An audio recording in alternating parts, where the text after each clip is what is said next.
Graça e paz, irmãos. Está começando mais um Dá o Papo Sim, o seu podcast quinzenal da Segunda Igreja Nova Jerusalém.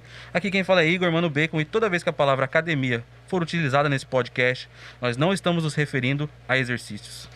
É isso aí, galera.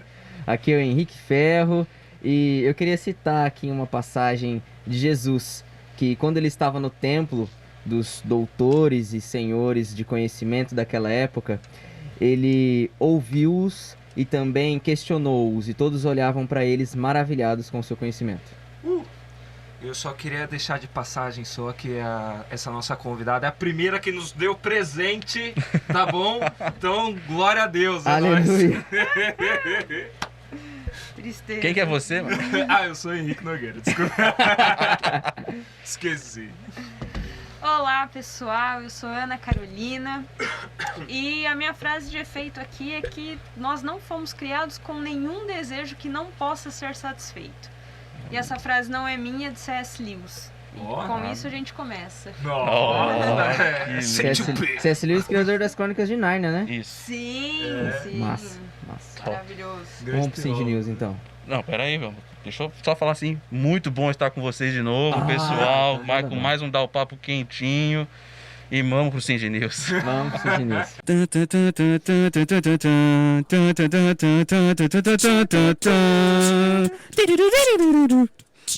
É isso aí, pessoal, começando mais um Cindy News pra vocês, e hoje nós temos notícias quentíssimas sobre os nossos missionários. Henrique, é com você. Então, Não senti galera, pra quem tava com saudade, faz um tempinho, né, que a gente não trazia alguma coisa dos nossos missionários. Então, começar pelo Totti, né? O lindão lá em Moçambique, eles voltaram a fazer o projeto Tito essa semana. Estão com cerca de 33 pastores para fazer o projeto Tito. Quem não tá acompanhando, né? O projeto Tito é um projeto de treinamento para jovens pastores lá em Moçambique. Então, cara, se é 33 para ensinar, imagina a galerinha que deve estar para aprender, né?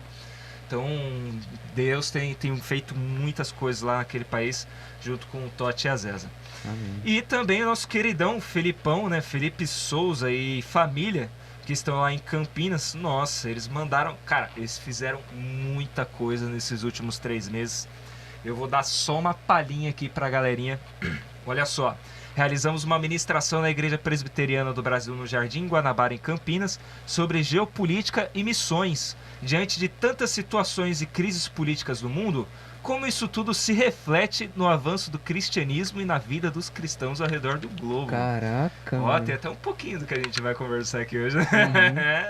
Que legal. Ó, também realizamos uma imersão sobre missões em Itatibaia, na Igreja Bíblica Betel, para cerca de 50 adolescentes. É que não tá dando... Quem sabe a gente consegue colocar umas fotos, né? Porque, rapaz, pensa num monte de jovem aqui, velho. Tem de várias idades aqui. Se a gente Tem conseguir foto aí? Tem Dá pra foto. fazer um Manda aí, link no Google Drive, é. você põe o link na Vamos E descrição. pôr eu aqui, coloco então. também uns É verdade, nesse excertos aí, momento né? dá pra botar as edições no vídeo, né? Então, A gente não se ligou até agora, viu? Tem muita coisa acontecendo. Ó. O Felipe retornou com as devocionais no Colégio Presbiteriano, ministrando aos alunos do ensino fundamental 1 e 2 e ensino médio. Para quem não lembra, o Felipão era professor de filosofia e ele aproveita cada oportunidade para pregar do evangelho, né? Nossa parceria com uma família missionária na Ásia Menor tem prosseguido e as necessidades de lá são grandes, porém as oportunidades ainda maiores. Estão acolhendo muitos afegãos, abrigando e discipulando, e para isso precisam adquirir um automóvel que facilite os resgates e a todas as atividades missionárias que realizam.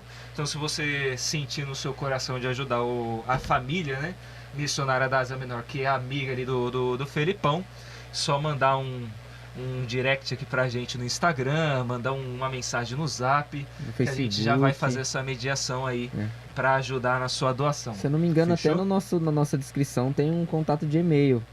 Se quiser Isso. mandar um e-mail, fique em paz. Amém. se você é desses que manda e-mail. É. Passa o CEP também pra ele mandar. Ah, é verdade. Bom, o que eu tenho pra falar, né? É que eu tô meio confuso assim por causa do tempo. Tá, beleza. Ontem, do dia da gravação, Dia 23. dia 23, 23 de hoje outubro. nós estamos gravando dia 24. Dia 23 de outubro foi um dia abençoado. Nossa. Um dia cheio do Espírito Santo. E, bom, eu não sei quando nós vamos ter de novo. Mas por quê? né, Por que foi um dia abençoado? Você não falou? É claro, foi 4 horas de adoração, oração. Você que perdeu, cara, não tem isso gravado em lugar nenhum. Você vai ter que pegar as testemunhas aí de quem esteve aqui Cara, teve pra muita saber o que coisa. que Deus Foi fez massa. com cada um. Mas foi muito bom. Eu particularmente estou muito feliz porque eu pude estar ali junto, né, em espírito com o irmão meu que fazia tempo que não tava junto no culto comigo, né? Iago, beijo. Ah, o Iago. É, Cara, Ele foi vem muito hoje, legal. ele vem hoje. Ele vem hoje. Aí Top. foi, assim, eu não sei quando que vai ter de novo, a gente não tem alguma programação assim exatamente, né, do estilo culto de jovens, né, um negócio mais animadão assim, mas fique em paz. Fique de olho aí nas redes da igreja aí que a Amanda prepara os Se posts você aí. veio e gostou, pede mais, que é pra Se gente você ter. veio e gostou. É isso aí, pede mais ou mais horas, né, porque assim, com palavras não são minhas, mas o pessoal queria ficar, né? Depois rolou até uma mini vigília ali, com a energia caiu aqui, tava chovendo, a gente ficou aqui até eu esperar passar um pouco da tempestade. Nossa, a gente foi até meia-noite, né? Mas foi até meia-noite aqui. Acabou 10 horas, 10, Era assim. 10 e 10, a gente ficou até meia-noite esperando a chuva passar. A ideia inicial era fazer 6 horas de oração e adoração. É, Só que aí acharam, vamos fazer menos, né? Porque é melhor começar com menos e acrescentar. Mas, filho, quando o Espírito Santo fala que é pra ser, é pra ser. exato. exato. Juntou a galerinha e nós fomos até meia-noite. Então, inclusive, se as vozes falhar aqui, perdoa nós, porque É. ficamos roucos, né? Foi louvor sem cessar, oração sem cessar. Até a vozinha aqui tá meio pegada. Aqui, então, Dá aquela arranhada na garganta. é. Mas assim, foi maravilhoso, né? Assim, graças a Deus também a banda dos adolescentes tem crescido, tem gente aí com vontade de vir participar, né? Você que tem vontade de aprender, você não precisa saber tocar alguma coisa, mas se você tem vontade de aprender, se Deus tem falado isso no coração, se você tem curiosidade, vem. Temos professores aqui, né? Pessoas que ensinam, que vão, assim, gastar um tempo pra crescer junto com você. Isso aí. Acho que tem o Ministério Infantil também precisando de gente, né? Pra Isso. ajudar o pessoal. Tá Agora com não sei um mais Instagram novo direito. também. É verdade, o É verdade, o Ministério Infantil tá com o Ministério criou um Instagram novo. Instagram. Infantil. Verdade, agora tem foto lá dessas crianças maravilhosas. E é isso aí, a nossa querida convidada tem algumas coisinhas também pra anunciar? Bom, acho que não, até. Na verdade eu tinha, mas aí eu quero falar durante a fala, que eu acho que vai fazer mais sentido. Ah, então Top. beleza. Então beleza. Fechou, aguardemos. Então, para finalizar, aquele recadinho básico, né? Se você curte o Dá o Papo, deixa o seu like aí, porque isso vai mostrar pro YouTube que você tá gostando do conteúdo, vai ajudar o YouTube a divulgar o conteúdo. E se o YouTube divulgar o conteúdo, é o YouTube divulgando a palavra de Deus para mais pessoas. Amém. Então prega o evangelho por meio do seu like. Olha aí, Amém. ninguém esperava por essa. Ó, Olha o insight. É. E comenta sobre temas que vocês querem ouvir ou pessoas que vocês querem ver aqui. E compartilha com os amigos, com os familiares, com os inimigos e com todo mundo. Beleza? Vamos pro Amém. papo?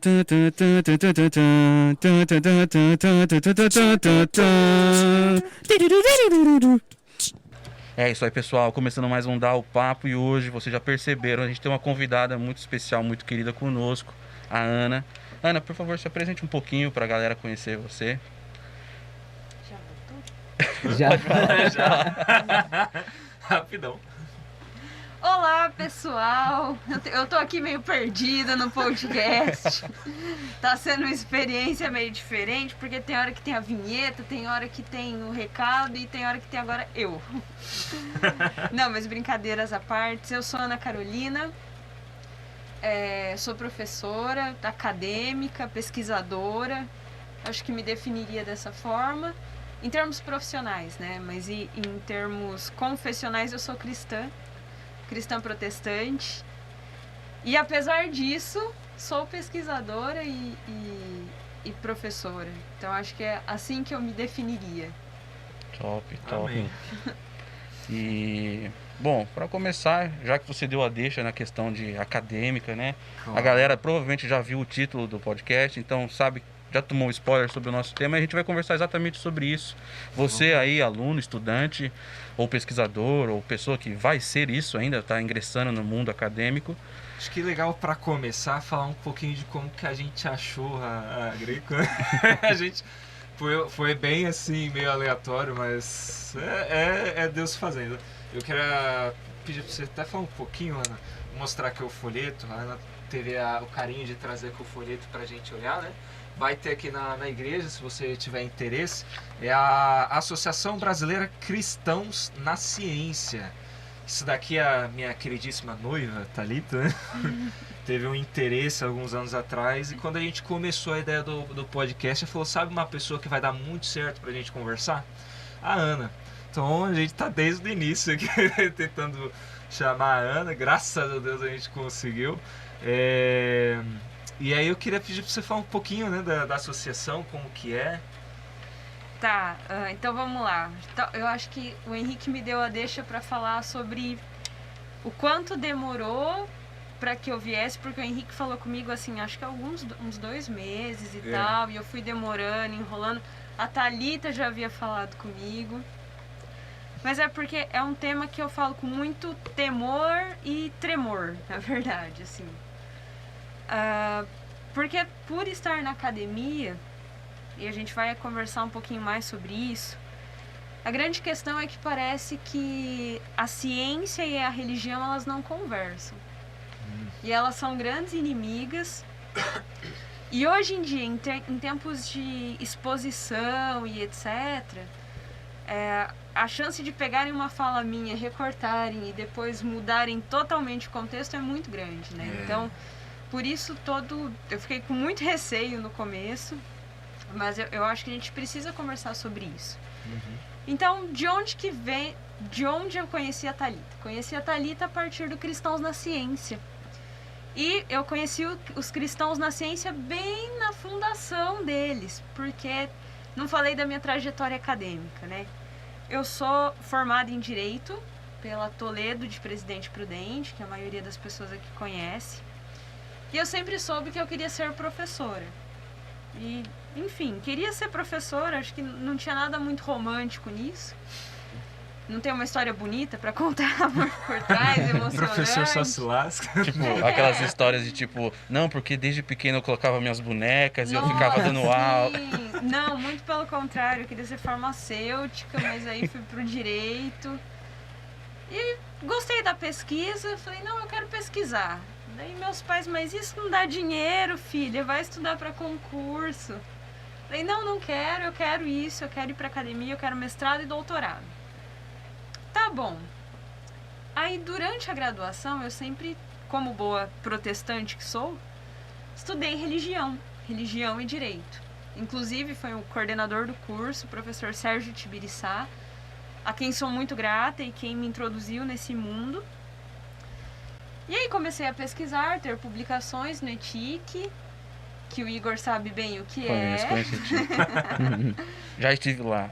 E em outros lugares, né? O ETIC é o Encontro de Iniciação Científica da Toledo. E eu falei, não, eu quero mestrado. Eu passei na OAB, comecei a trabalhar como advogada em um escritório e estudando para o mestrado. Eis que um dia, de forma aleatória, eu descobri que em Goiânia tinha um mestrado em Direitos Humanos. E a religião cabe dentro dos direitos humanos. Porque aí a gente pode conversar depois o que são direitos humanos. Eu falei, bom, ok, é isso, vou tentar Goiânia. Tentei Goiânia, passei como aluna especial, que é uma modalidade do mestrado. Então, na verdade, você não entra no programa, mas você faz disciplinas. E chegando em Goiânia, fui para uma igreja, a Igreja Maranata. Na Igreja Maranata, conheci pessoas que estavam envolvidas com ciência e fé. Conhecia um rapaz que talvez seja conhecido de vocês, Pedro Dulce. Enfim, ele fala... E aí, é agora que eu daria o meu recado. Ele é um dos fundadores do Invisible College. Então, se vocês colocarem Invisible College no Google, vocês vão encontrar. Já vou caçar aqui, já. Eles têm um trabalho maravilhoso de preparação de pessoas para a vida teológica. O Pedro é um filósofo.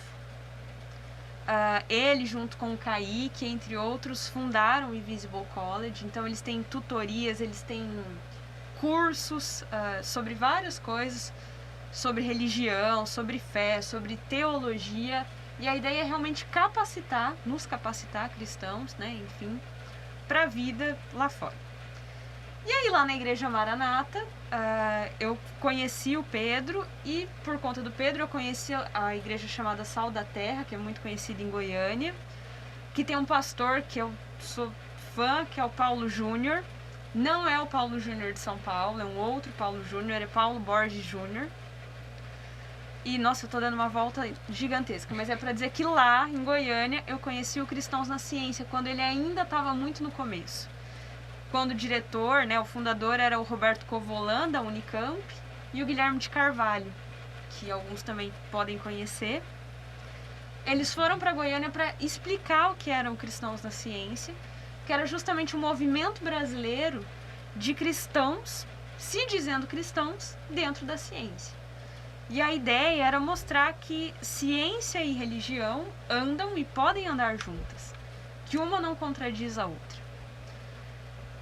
E foi, assim, maravilhoso para mim, porque, enfim, eu fiz um mestrado em Direitos Humanos, e aí eu era muito inocente, assim, porque não lia nada, né?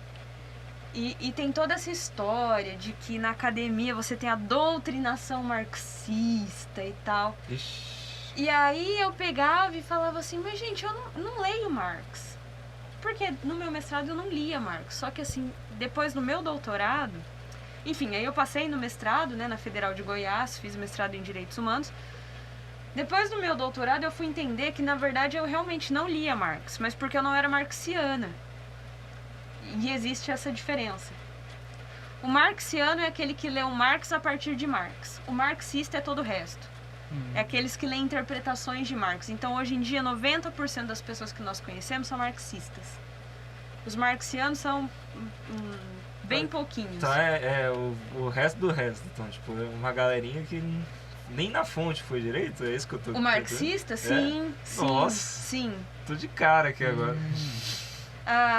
E na verdade essa foi uma distinção que teve que ser feita porque a certo momento o próprio Marx diria assim, olha gente, nem eu teria feito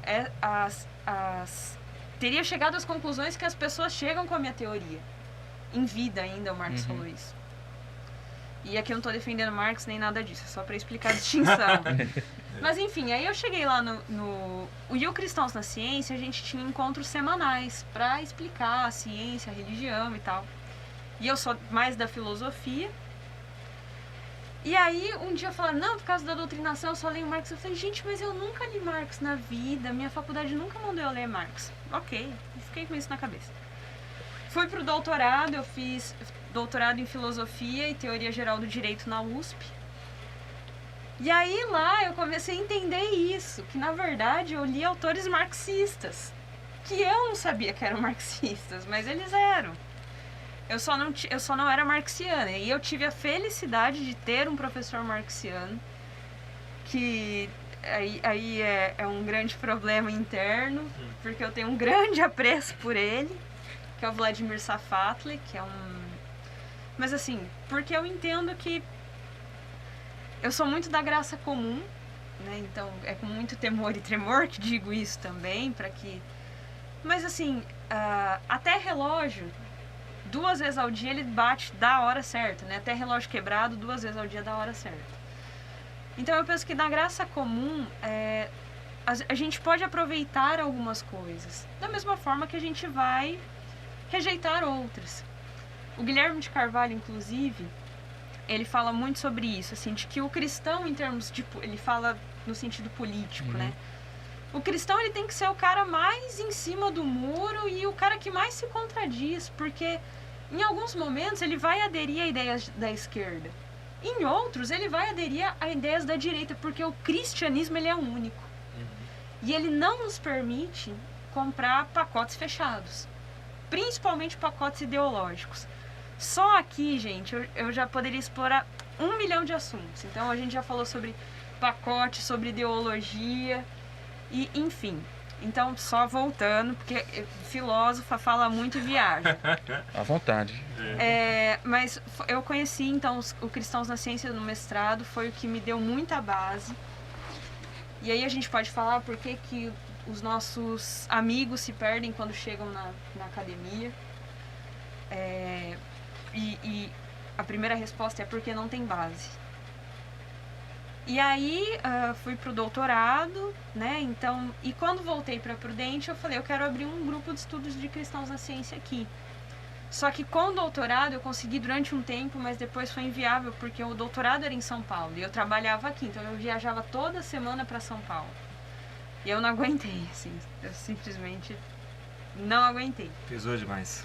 Pesou, exato. E aí acabei parando, mas foi quando eu conheci a Thalita. E por conta da Thalita ser noiva do Henrique, cá estou. Mas assim, um pouco da demora eu tenho muita relutância em falar sobre o tema. Primeiro porque já passei por muitos apuros dentro da academia. E outro por conta disso, né? Assim, vocês... Para nós é muito normal fazer podcasts ou se expor. Mas essa exposição sempre tem preços, né? Enfim, eu sou... Por conta de tudo que já vi, acabo sendo muito cautelosa com isso. Mas essa é a minha história com Cristãos na Ciência. Então, o que é a Associação Brasileira de Cristãos na Ciência? São cristãos, a princípio, protestantes ou cristãos reformados, enfim. Existem também cristãos católicos na associação, mas a maioria é formada de cristãos protestantes, que tentam fazer esse diálogo entre ciência e fé. Inclusive, Covolan e mais um, acho que foi o Marcelo Cabral, que também são do Cristãos na Ciência. Essa semana, então agora da semana do dia 20 e pouquinhos, né, escreveram uma matéria para a Folha de São Paulo, para falar sobre ciência e fé e o fundamentalismo religioso e etc. Caramba. Então, assim, são pessoas que estão tendo expressão e estão sendo ouvidas, porque têm posições firmes, né, no que fazem e no que falam. Então, basicamente, seria isso. O começo. Cara, minha cabeça já explodiu aqui só com a introdução. Eu queria voltar no assunto aqui com você, mas antes eu queria falar um pouquinho, né, da associação do folhetinho, né? A gente nem estava esperando aqui o folhetinho, mas entre os temas aqui tem ciência e fé cristã, interpretação bíblica de Gênesis e Apocalipse, cosmovisão cristã e sua interação com a cultura pop, ciências naturais e humanidades. Caraca, das terras da rainha a serviço do rei, gostei.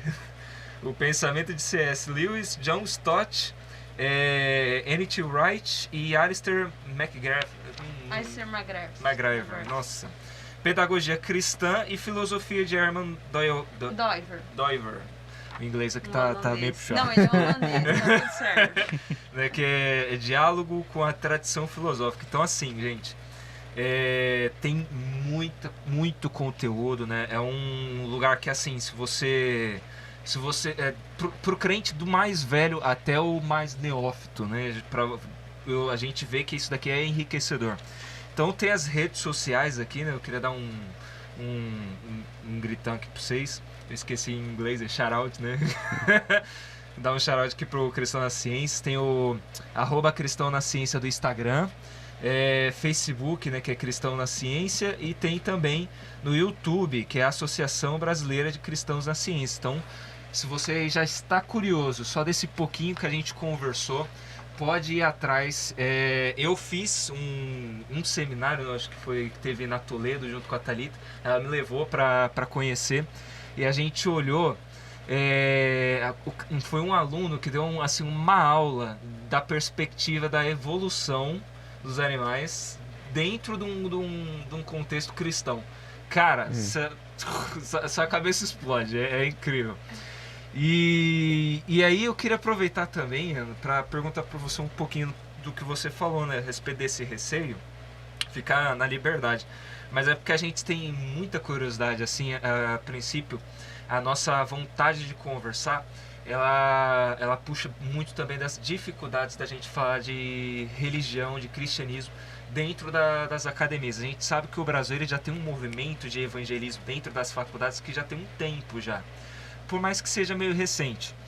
Mas aí a gente queria perguntar para você, né, se cristão atrapalha a gente estudar na ciência, tipo, quais são as dificuldades do evangelho dentro da academia? Tá, vamos lá. Tudo começa em casa. né? Então, como seus pais te criaram? Particularmente, meus pais me criaram, como bons reformados que são, a questionar tudo.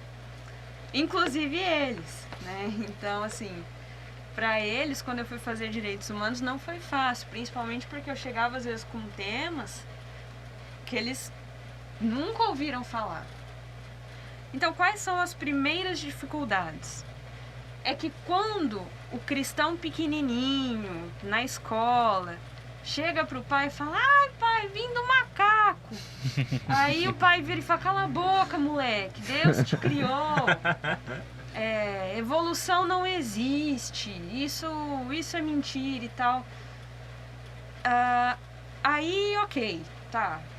Então, ou se não, você faz uma piada lá, vai, você acha que você veio do macaco?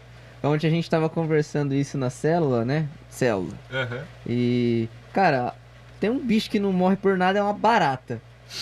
É mais fácil a gente ter vindo da barata do que um macaco, mano.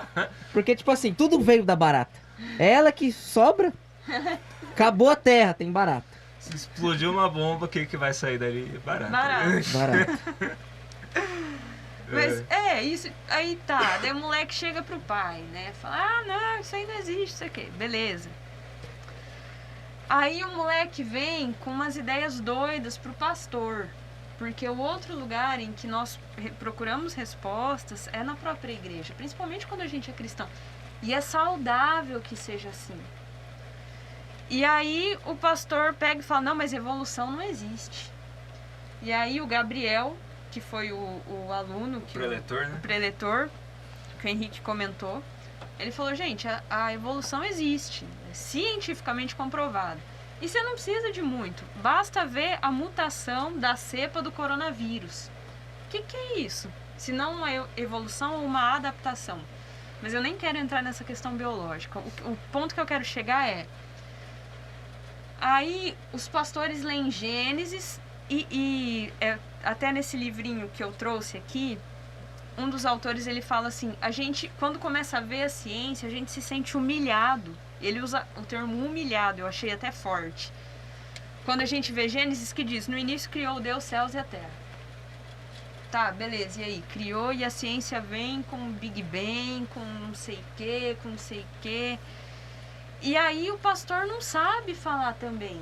E ele não sabe, não é porque ele não quer, é porque ele é cientista. Então, por exemplo, eu me considero da filosofia, então existem alguns... Depois que eu fiz o doutorado, eu aprendi uma coisa. Existem coisas sobre as quais eu não falo, no sentido de que, por exemplo, meu irmão virava e mexia: o que você acha sobre não sei o que na política? Eu falo: não sei. Não, mas como você não sabe? Eu falo: não sei.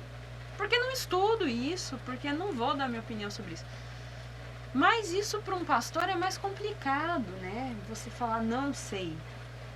E aí isso é um dos esforços do Cristãos na Ciência, é preparar os pastores também. Porque os alunos chegam com 1000 perguntas para a igreja. E a igreja não sabe dar respostas. E não é porque ela não quer dar, é porque ela realmente não sabe. E tá tudo bem não saber, mas vamos procurar saber, né? Então, aí a gente chega. Então a criança já é formada nesse meio assim, tipo, é a Bíblia. E a Bíblia é a palavra de Deus e ela não pode ser contestada. E ela de fato não pode ser contestada. De momento nenhum, ela é a nossa regra de fé e prática. Mas aí ele vai pra faculdade. Gente, na minha primeira aula de mestrado... As emoções. Cara, assim, na primeira aula de mestrado, a professora, uma filósofa, abriu a Bíblia e falou sobre aquela parábola em que Jesus... Não é Jesus, assim, a pessoa convida para um banquete e ninguém vai. A palavra do casamento, né? Acho que é do casamento. Isso. E aí, beleza, ninguém foi. Então vamos começar a chamar quem não tinha sido chamado. Moradores de rua, essa galera. Isso e tal. Beleza. Aí foi chamando. Aí de repente chegou um cara lá que eles não deixaram entrar. porque não tava com a vestimenta, enfim. O Paulo Borges Jr. sempre bate muito na tecla de que o ensinamento bíblico ele é pedagógico. Sempre pedagógico. Mas ela pegou a Bíblia, ela não era cristã. E interpretou do jeito dela, e ok, né? Tá no direito dela ali também. Só que aí ela virou e falou assim, o cristianismo é extremamente excludente, discriminatório. Minha primeira aula de mestrado. Primeira aula que eu tive, a moça me pega a Bíblia pra falar que o cristianismo era discriminatório e excludente. O que eu fiz? Absolutamente nada. Falei, ok, vamos ouvir. E aí, fui ouvindo e tal, assim, e você vai digerindo e pra mim, como eu, assim, tipo, tinha uma base sólida, porque em casa a gente sempre conversava, não fazia sentido pra mim o cristianismo ser excludente. Pra mim era simples. Você foi criado por alguém. Tudo, absolutamente tudo no mundo tem regras. Nem que sejam regras naturais ou regras éticas ou etc. Então, você ter regras não quer dizer que você está excluindo. E depois, quando você vai olhar a interpretação dessa parábola, não é que ele estava... Na verdade, ele foi barrado, não era por conta da roupa ou qualquer coisa assim, mas é muito mais por conta da atitude dele. Assim, né? E... O cara entrou num casamento sem roupa pra casamento. É como se ele estivesse, né, pouco não estava se preparado para o isso. momento. Cagou. Ele cagou pro casamento. Eu não queria falar isso. Era isso. Agora foi desmonetizado. Aí, então assim, eu cheguei lá e aí as primeiras atitudes que eu tive foi ficar na minha. Porque não compensava comprar briga. Então, primeiro porque eu precisava me formar. Assim, com os meus orientadores, né, de ambos, eu nunca tive nenhum problema, absolutamente nenhum problema, mas eu ouvia muita coisa de outras pessoas. Eu já ouvi, assim, uma das coisas que eu ouvi, que depois tentaram me dizer que foi uma brincadeira e tal, mas um professor virou pra mim e falou assim, você nunca vai entrar nesse programa, porque se Deus realmente existisse, esse programa não existiria. Porque a gente trata com o que há de pior no ser humano. Porque assim, gente, quando a gente está falando de direitos humanos, primeiro que não são direitos dos humanos, né? Ou direitos humanos para humanos direitos. Se você cristão tem essa concepção, reveja, leia a Bíblia, de novo, por favor. Enfim. Senhor, segura minha língua. Mas tá, só que lá, de fato, a gente trabalhava com o que tinha, assim, o mestrado lá trabalha com as violações dos direitos humanos. E são coisas tristes, assim, eu vi muita coisa triste, né? E aí a gente sempre volta, o problema do mal, se há Deus, por que há mal e tal? Mas na verdade, se há Deus, então por que há bem? Porque se tem o mal, tem o bem. Então, de onde vem o bem, né?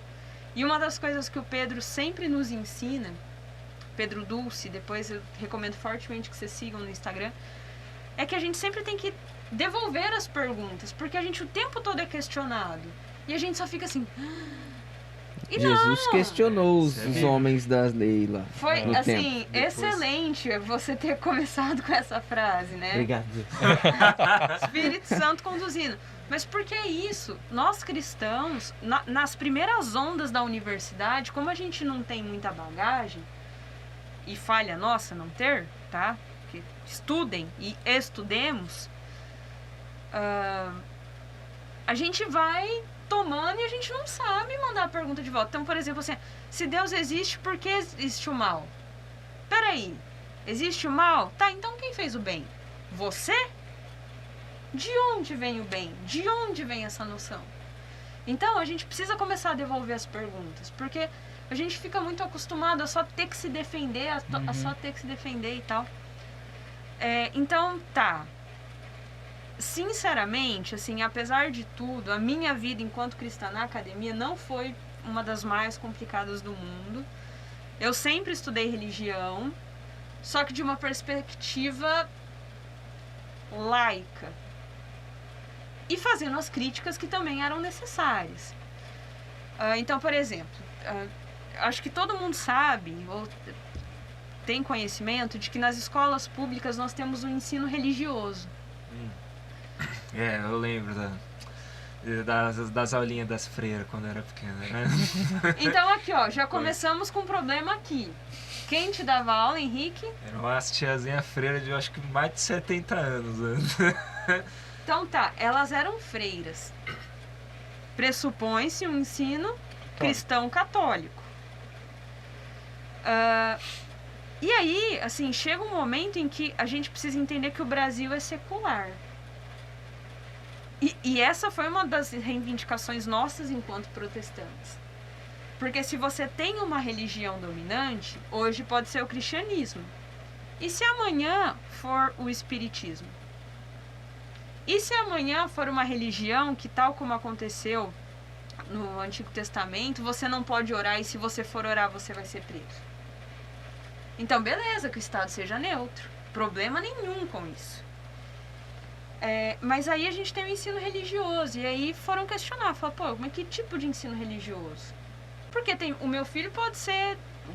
O meu não, né? Mas de alguém pode ser candomblé, da Umbanda. E da mesma forma que fere a liberdade religiosa dele, um dia pode ferir a minha. Né? Então, assim, eu particularmente sou...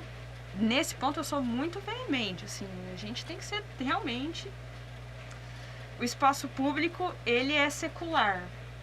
O que não quer dizer que a gente tire Deus do espaço público. E aí eu depois falo sobre isso, que é daí a minha tese de doutorado. Mas até então, no começo, no meu mestrado, eu estudei quais foram os argumentos religiosos, dos religiosos, em relação aos direitos humanos para justificar o ensino religioso nas escolas públicas. E pasmem, eu não vou lembrar certo assim, mas eu vou colocar aqui, acho que se eu não me engano, de 20 entidades religiosas, só 4 foram a favor do ensino confessional. O ensino confessional é o ensino de uma religião específica, né? Todos os outros diziam que seja história da religião. Mas por quê? Os protestantes, por exemplo, foram os primeiros. Olha, não tem que ser confessional. Porque hoje meu filho pode estar aprendendo do cristianismo.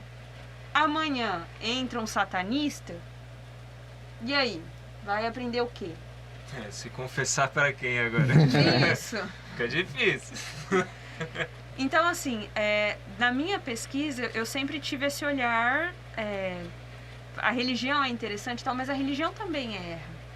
Porque o que é infalível são as escrituras. E é o ensino e doutrina cristã, enquanto... Se a gente pudesse falar dessa diferença, né, de marxismo e marxiano, então a Bíblia pela Bíblia e a Bíblia interpretada pela religião, que às vezes a distorce. Sabemos que isso acontece.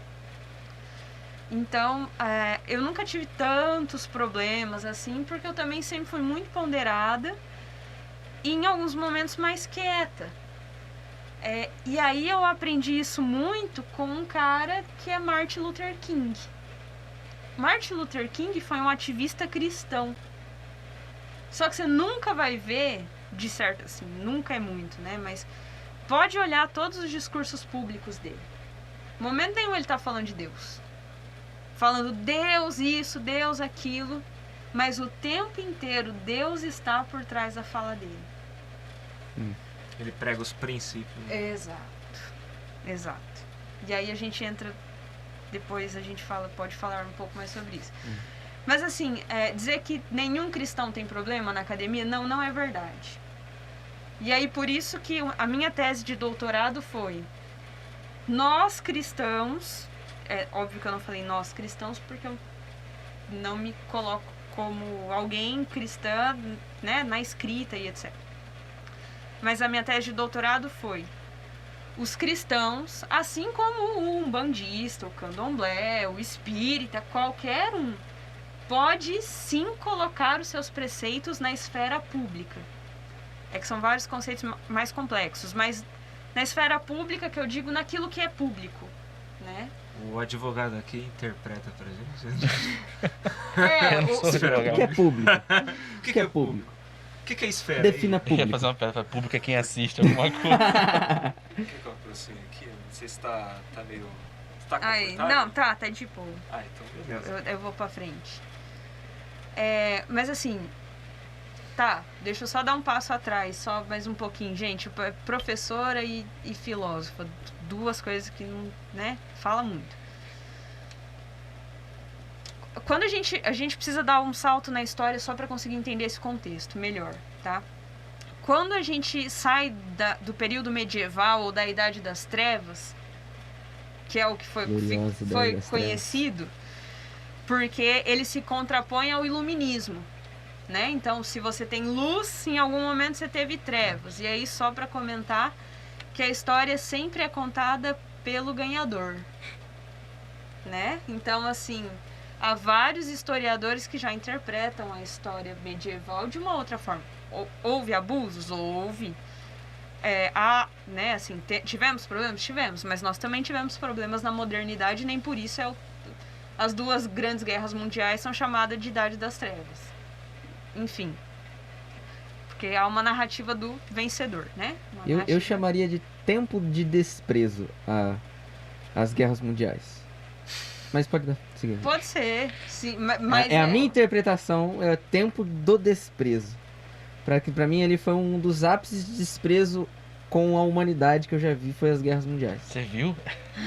Cara, Você tá bem conservado. Cara, sou quase um vampiro, entendeu? Indo ao encontro do que o Ferro falou, Hannah Arendt escreve um livro chamado A Banalidade do Mal. Então seria um tempo de desprezo, porque a banalidade do mal vai mostrar o quanto a vida humana pode ser banal. No mesmo sentido, George Agamben com o Homo Sacer, que é um ser humano que ele fala que nem Deus nem o diabo reclamam. Então, que é um corpo desprezível, né? Um corpo, enfim. caraca. Teríamos essas possibilidades. Deus até entende, agora o diabo não reclamar. Mas é interessante porque o Agamben, não me lembro se ele é católico. Não, Taylor é. O Agamben eu acho que não. E ele estuda Paulo. Então ele vai explicando Paulo e ele cria esse Homo Sacer e várias questões teológicas a partir de Paulo, mesmo não sendo necessariamente cristão. É uma filosofia secular. George Agamben é um filósofo italiano contemporâneo, vivo ainda escreve. Enfim, tá, mas aí a gente estava na modernidade, porque eu estava falando do século das luzes. Na modernidade, principalmente com a Revolução Francesa, nós falamos, ok, você quer ser crente em alguma coisa, no sentido de crer em algo, beleza, mas só no domínio individual, nunca no domínio público. A secularização, a princípio, significou isso. Porque antes, na Idade Média, Estado e Igreja juntos. Modernidade separa. Nós estamos em um terceiro tipo de secularização hoje em dia, segundo Charles Taylor. Inclusive, eu estou numa nova pesquisa que eu estou propondo, que é para ver em que estágio da secularização estamos no Brasil. Mas lá fora, nós já estamos num estado de secularização em que, na verdade, o que é questionado não é a expressão, se você expressa ou não que é crente, mas as condições de crença. Então, você ser cristão ou não é só mais uma... Cristão não, ser crente no sentido de crer. Crer ou não é só mais uma das possibilidades, porque o humanismo exclusivo é o que impera. E quando você crer ou não é só mais uma das possibilidades, nessa brincadeira, entre aspas, a própria religião, enquanto condição de crença, foi se modificando e se adaptando. E aqui, como cristã, eu diria até se prostituindo. Então a gente tem cristãos hoje que, por exemplo, fazem um casamento de pessoas do mesmo sexo. E se dizem cristãos e são igrejas cristãs. Sabe o que isso tá me lembrando? O papo coeraldo da pós-modernidade. É. Mano, essa Ele sociedade... inclusive usou essa palavra, prostituição. Nosso pastor já falou disso daqui. E fala muito disso, de como assim, a sociedade ela tá cada vez mais líquida. E a gente, para pregar seu evangelho, as dificuldades elas sempre tem, mas é como se tivesse algumas barras sociais que nos impedem de falar as verdades duras, nuas e cruas, sabe? Que tem que ser ditas. Então o cristão tem que sempre ficar nesse jogo de cintura, né? Pra poder pregar o evangelho.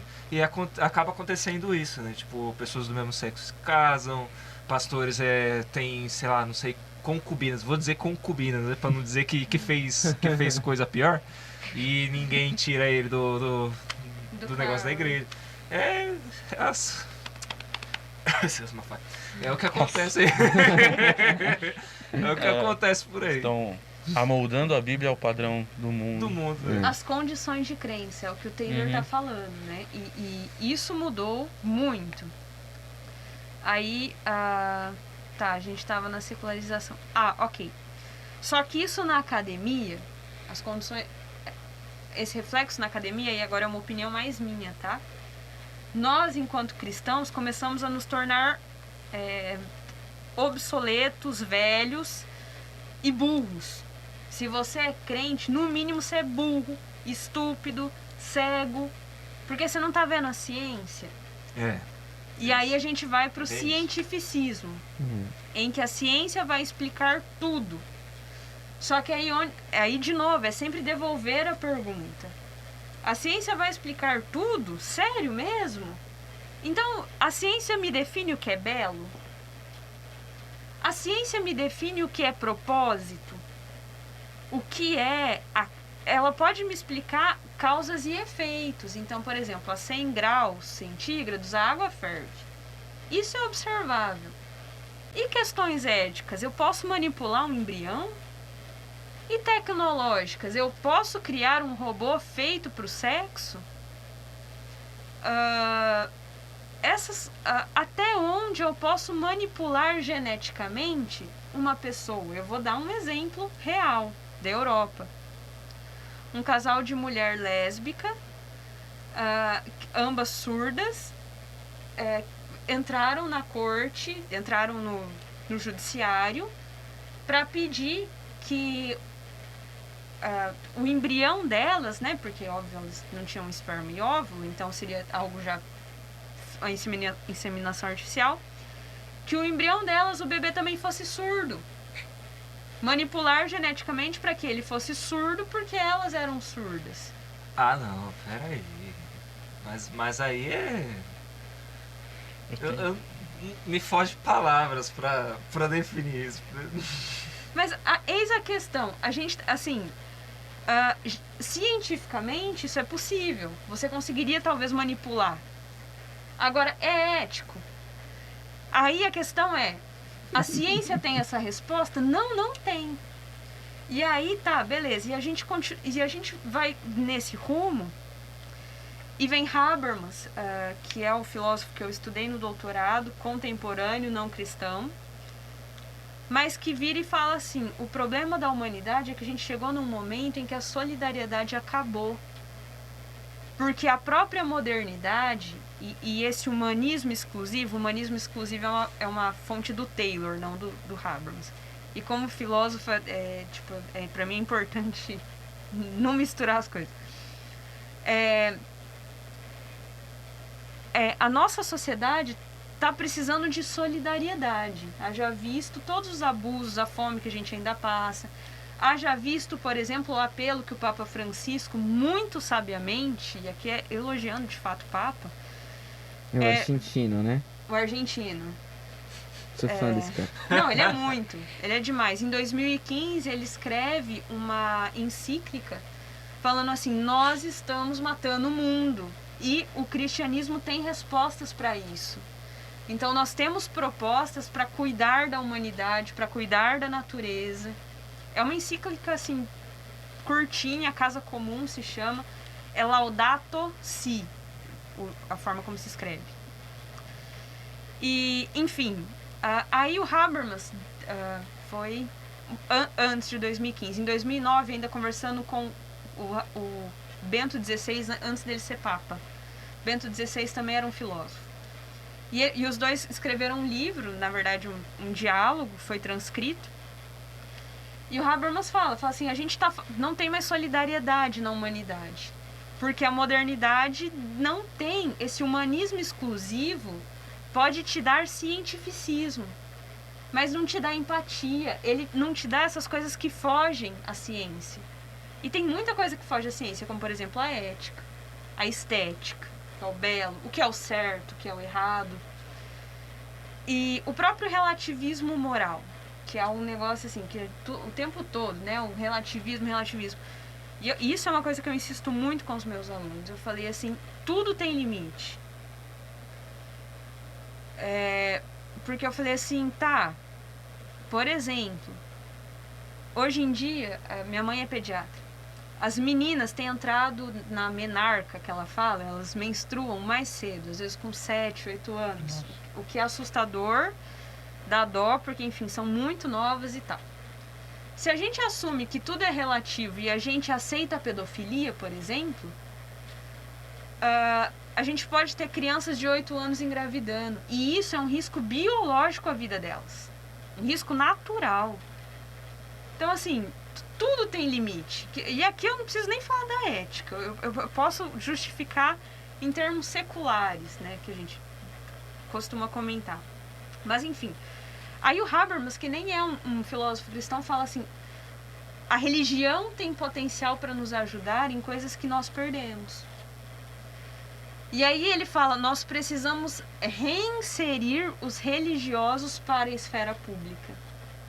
Nós precisamos reinserir os religiosos no debate. Precisa colocar umas pessoas com coração aí, né? E tipo isso. Só que com uma condição que Habermas coloca. Desde que eles traduzam o que eles falam. E aí a questão da tradução. E o que seria a tradução? Para ficar o mais simples possível. O que Martin Luther King fez. Ele falou do cristianismo o tempo inteiro sem ter que falar a palavra Deus. Mas os princípios, eles estavam ali o tempo todo. Não são todos...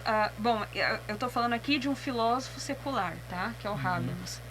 Existem outros filósofos, eu acho que o Doiver eu li pouco.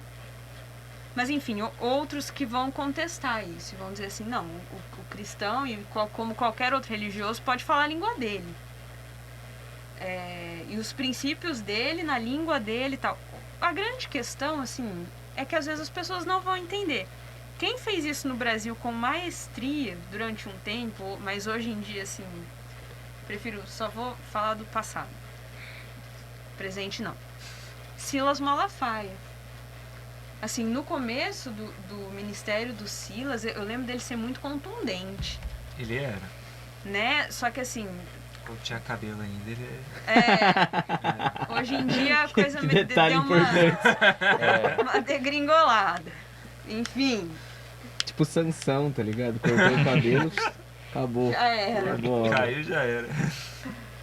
Mas assim, aí existem alguns autores nossos contemporâneos, inclusive brasileiros, que vão falar, a gente precisa voltar a esse evangelho e a ser contundente. O Habermas vai dizer, tudo bem, vocês podem falar, e tem que falar. Então, assim, Habermas, mesmo não cristão, ele é um filósofo alemão.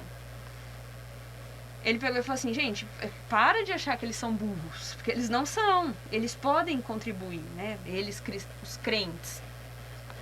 E a gente precisa que eles contribuam. Mas essa conexão ainda não é fácil.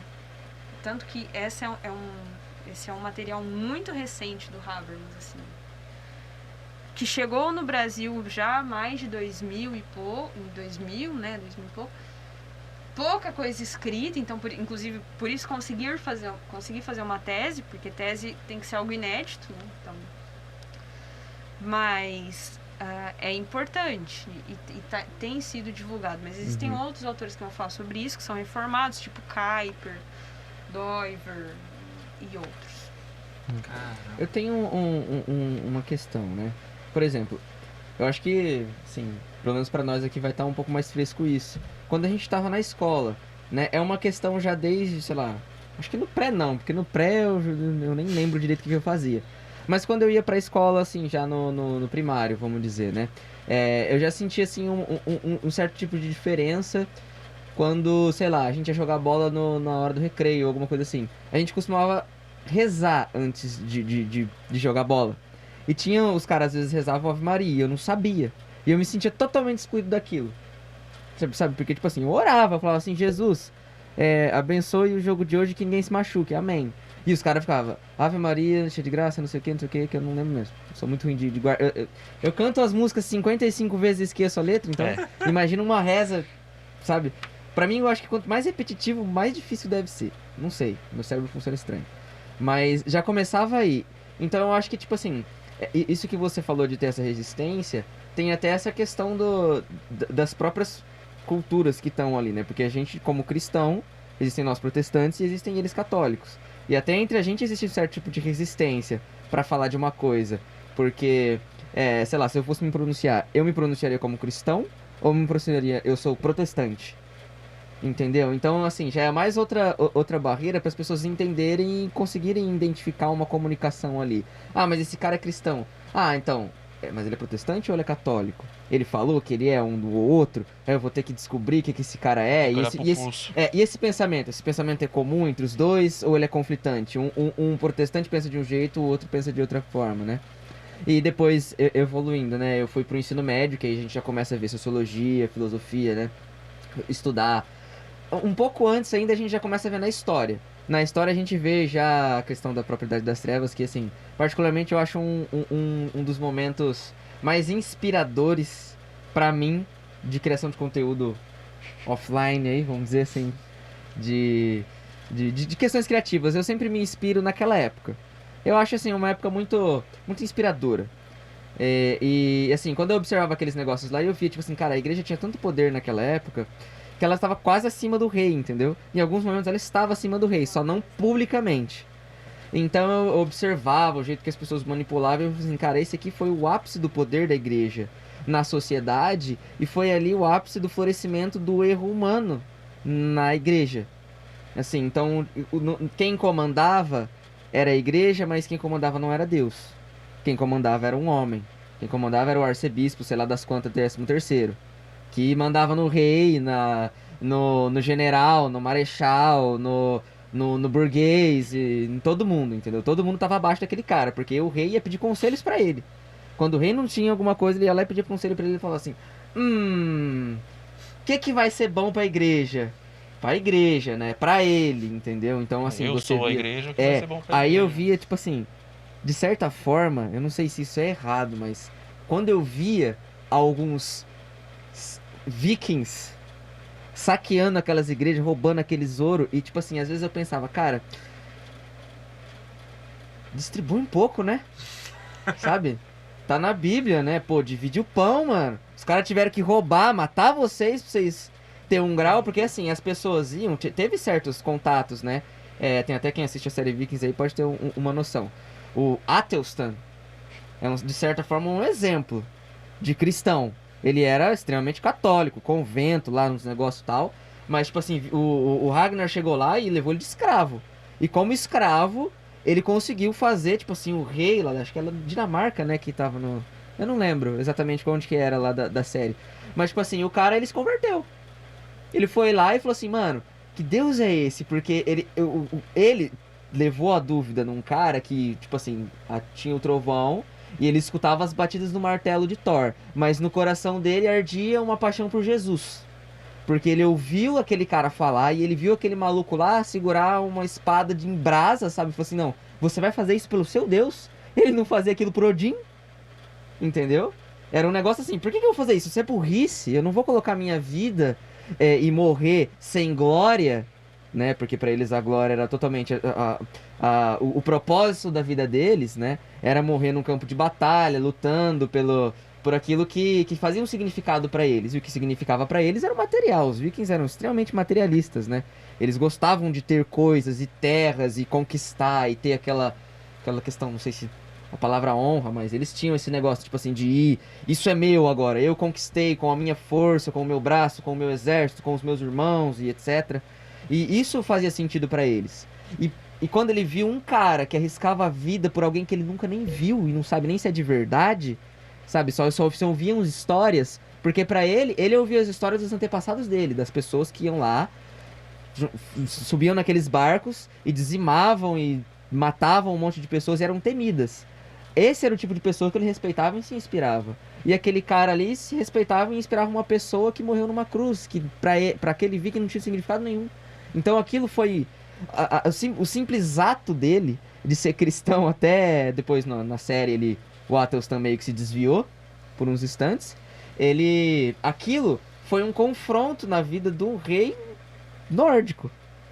Ele viu aquele cara fazendo aquilo e ele falava assim: caraca, não pode ser, esse cara não dá, tem alguma coisa aí. Daí ele foi e, tipo assim, ele acabou se aproximando daquele cara e aquele cara, assim, falou da palavra de Deus pra ele, né? Não sei se até onde isso é histórico, né? Porque, assim, na história, como é contada pelos ganhadores, diziam que os vikings fizeram isso pra se adentrar dentro da cultura, mesclar depois pra eles, assim, formarem alianças, né? E, assim, apunhalar pelas costas. Essas coisas eram comum naquela época, né?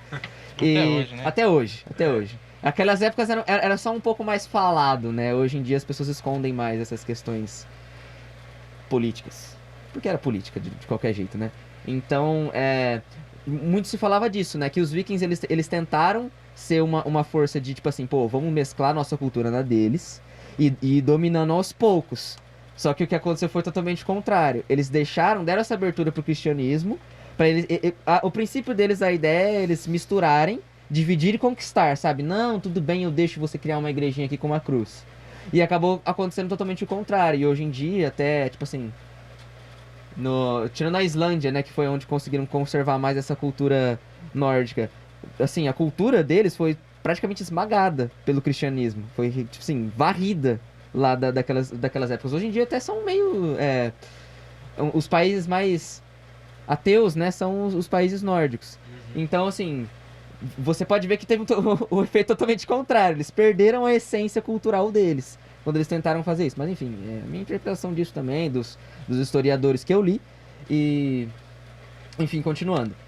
Aí chega no ensino médio, onde a gente tem sociologia e filosofia, e ali começa a ter um embate maior, porque entra as questões de ideologia, não simplesmente de cultura e de fé.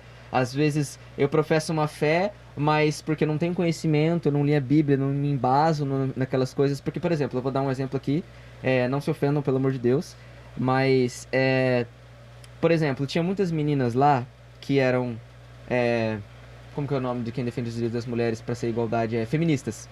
Elas se diziam feministas, eram cristãs, mas elas falavam assim, pô, eu sou cristã, tá, não sei o que, mas eu só não concordo com essa parte aqui que fala que a mulher não pode falar, que ela não pode... Isso. Porque, tipo assim, é claro, tem todo um estudo, era uma questão de época, era a cultura daquele lugar e tal, mas elas falavam assim, então com isso eu não concordo, isso tava errado, as mulheres tinham que trabalhar, as mulheres tinham que fazer isso, tinham que ter um momento de fala, papapá. E elas, assim, se declaravam cristãs, e dentro delas mesmas elas estavam indo contra aquilo que estava escrito na Bíblia. Falavam assim, pô, isso é errado. Eu não sei, tipo, sei lá, se isso é considerado heresia, sei lá, como que eu vou classificar isso, mas quando chegava essa questão de ideologia, elas professavam a fé cristã, mas observavam aquelas coisas e falavam assim, pô, eu não concordo com isso. E às vezes elas simplesmente adotavam uma coisa, sei lá, imagina um quadro ali, e era pra você pintar um céu azul. Mas aí o céu azul é do feminismo, e o céu verde é do cristão. Aí elas pintavam o céu azul no meio, elas passavam uma faixa verde, depois azul, aí depois uma faixa verde, entendeu? É como se fosse uma coisa totalmente misturada. Uma hora ela fosse cristã, mas naquele assunto, pô, parou, acabou. Não tem nada a ver com isso daqui. Isso aqui já morreu, agora eu penso nisso aqui. Então elas iam... tirasse uma página da Bíblia. Pô. Isso, arranca isso aqui não presta. Isso aqui tá errado, isso aqui foi escrito, o cara tava, sei lá, Não sei, não sei o que elas pensam. Paulo viajou. Enfim, é isso. machista. E não só nessa, essa é assim, é uma das mais claras que eu posso falar sobre os exemplos que eu lembro da Bíblia. Mas existem outras ideologias que as pessoas têm que isso entrava em conflito e assim, era difícil você conversar num ambiente desse, porque eu lembro que eu adorava as minhas aulas de filosofia e sociologia porque dava briga. E eu, tipo assim, só ficava, caraca. Aí, tipo assim, um contrapondo o outro. E a professora e o professor de sociologia ficava louco, porque, tipo assim, eles queriam criar aquela questão da pessoa questionar tal, mas eles acabavam entrando num momento assim, eu acho que isso vem mais de casa. Eles não respeitavam a ideia do outro. Mesmo que você tenha ou outra pessoa não tenha uma base, se ela não quer aceitar, você não pode forçar alguma coisa nela. Isso eu já acho errado. Então, assim, na sala de aula era o que mais acontecia. Chegava na aula de sociologia, o professor falava assim, então, gente, hoje a gente vai falar sobre o autor tal. Aí começava a colocar umas questões éticas da sociedade. E se vocês fossem pais, mães ou trabalhadores, isso e aquilo, ia dando aqueles exemplos, né, inserindo a gente num contexto e colocava situações para ensinar a gente o que era ética, o que era moral, o que era agir moralmente, o que era agir eticamente. Existe uma diferença. É uma questão bem complexa de se entender para você conseguir separar isso facilmente, né, para você chegar a um momento tipo assim, não, isso é ética, isso é moral.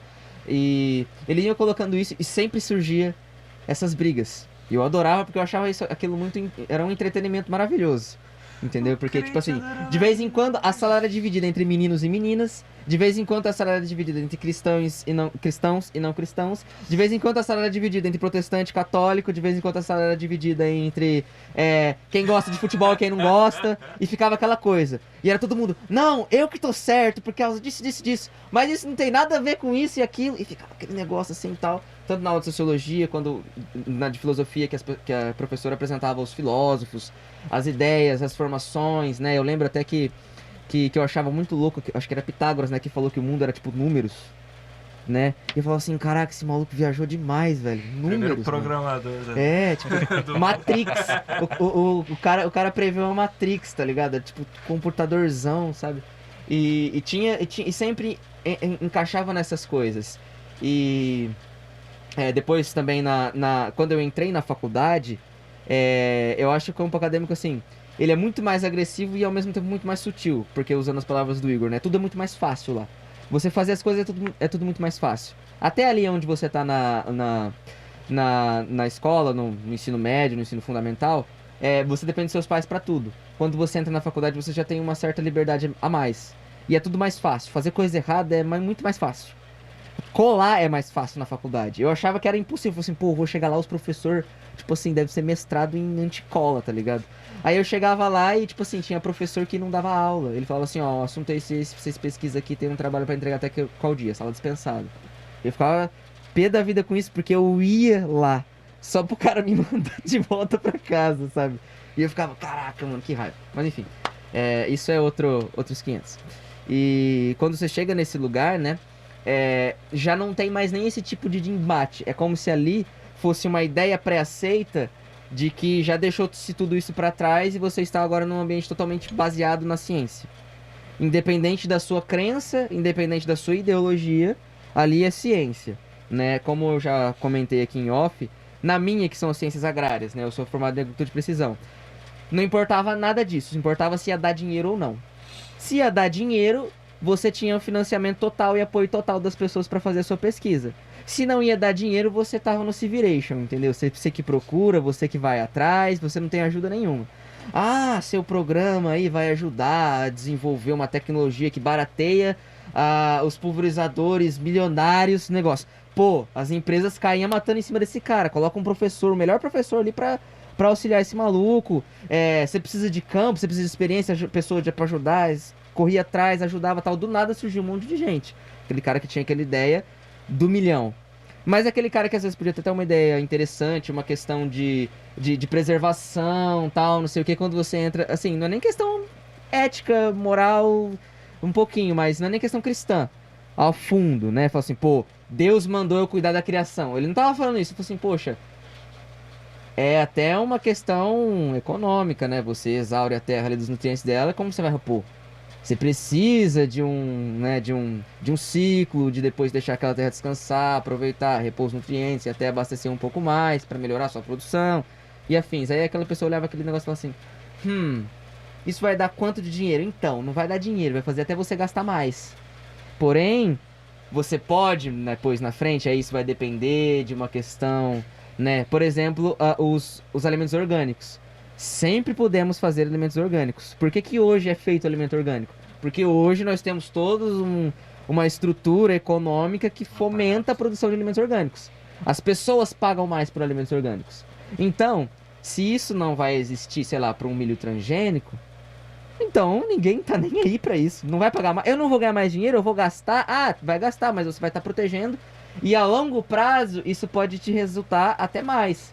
A longo prazo você pode ganhar mais dinheiro. Você vai gastar mais, mas pode ganhar mais dinheiro.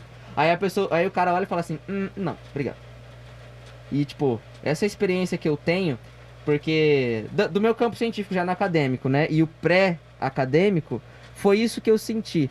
Tipo, antes é um ambiente extremamente assim, hostil.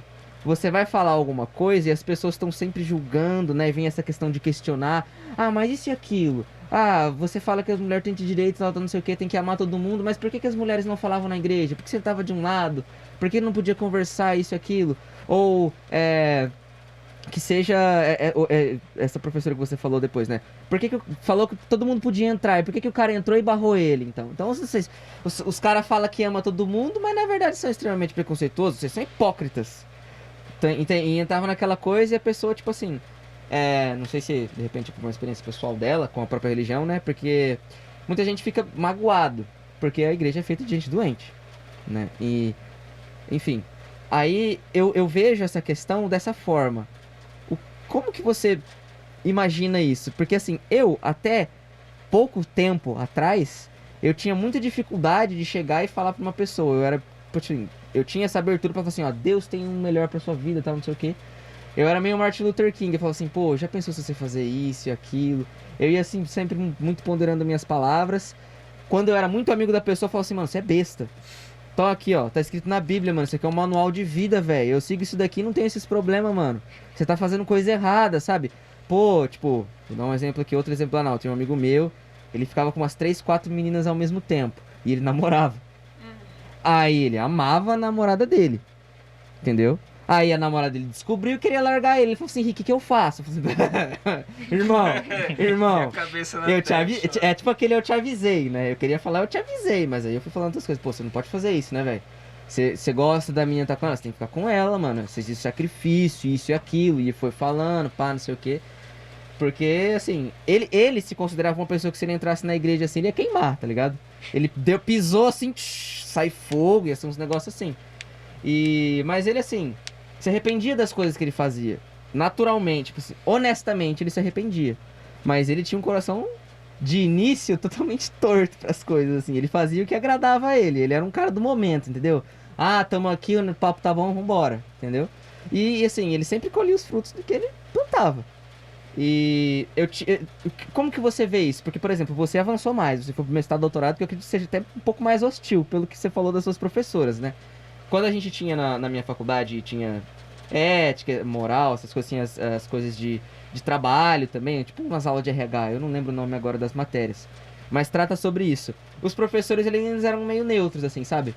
Alguns eram cristãos, outros não, mas eles não questionavam, assim, ó, esses caras da Bíblia aqui, igual você falou da professora, o cara é preconceituoso pra caramba, é separatista, não entra na igreja quem veste assim, assado, o cara tem tatuagem, tá fora, esse tipo de coisa, sabe? Não tinha isso ainda. Ainda continuava naquela coisa do ensino médio que o pessoal era meio neutro, assim, queria instigar o questionamento, né? Aquilo que, pô, não tem certo e errado, mas ou sei lá, tem o que é apropriado, o que não é apropriado, com a situação, sabe? Esse tipo de questionamento. E como é isso no mestrado e no doutorado? Falei um monte de coisa aqui, mas só pra... Recebeu o e-book aí do Ferro, agora... Bom, Até você conhecer um pouco de quem eu sou. tá, não, mas eu acho que antes de responder a pergunta dele, tem duas coisas que são muito importantes de serem ditas. Uhum. E uma delas é, a sua escola foi pública? Foi. Então, Vida toda. a primeira faculdade coisa, aos pais,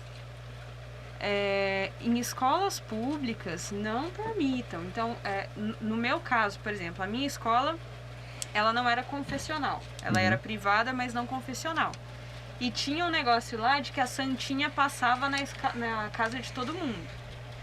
E meus pais chegaram... Mesmo? Sim. Caraca. Aí os meus pais chegaram e falaram, na minha casa eu não quero santa e meus filhos não participam da festa junina. E a festa junina valia ponto. É verdade.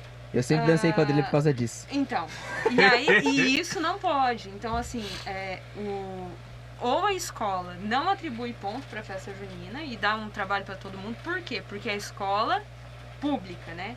Assim, agora, se você tá numa escola marista, que é católica, ou adventista, aí você não pode reclamar. Porque você já sabe que ela é confessional e o seu filho vai ter aquele ensino confessional. Então, isso é muito importante porque é um direito que as pessoas têm que elas não sabem. Então, você não tinha que rezar no campo. Primeira coisa. Na quadra. E a sua festa junina não podia valer ponto. E no fim das contas, eu sempre fui penalizada porque eu tinha que ficar fazendo trabalho enquanto estava todo mundo na educação física dançando. Pra mim era um saco. Desculpa a expressão. Só que assim, meus pais sempre foram muito firmes comigo, falando, você tem um Deus, você não adora santos, então você não vai. Então, e eu não me revoltava com isso, enfim. Mas é um direito nosso.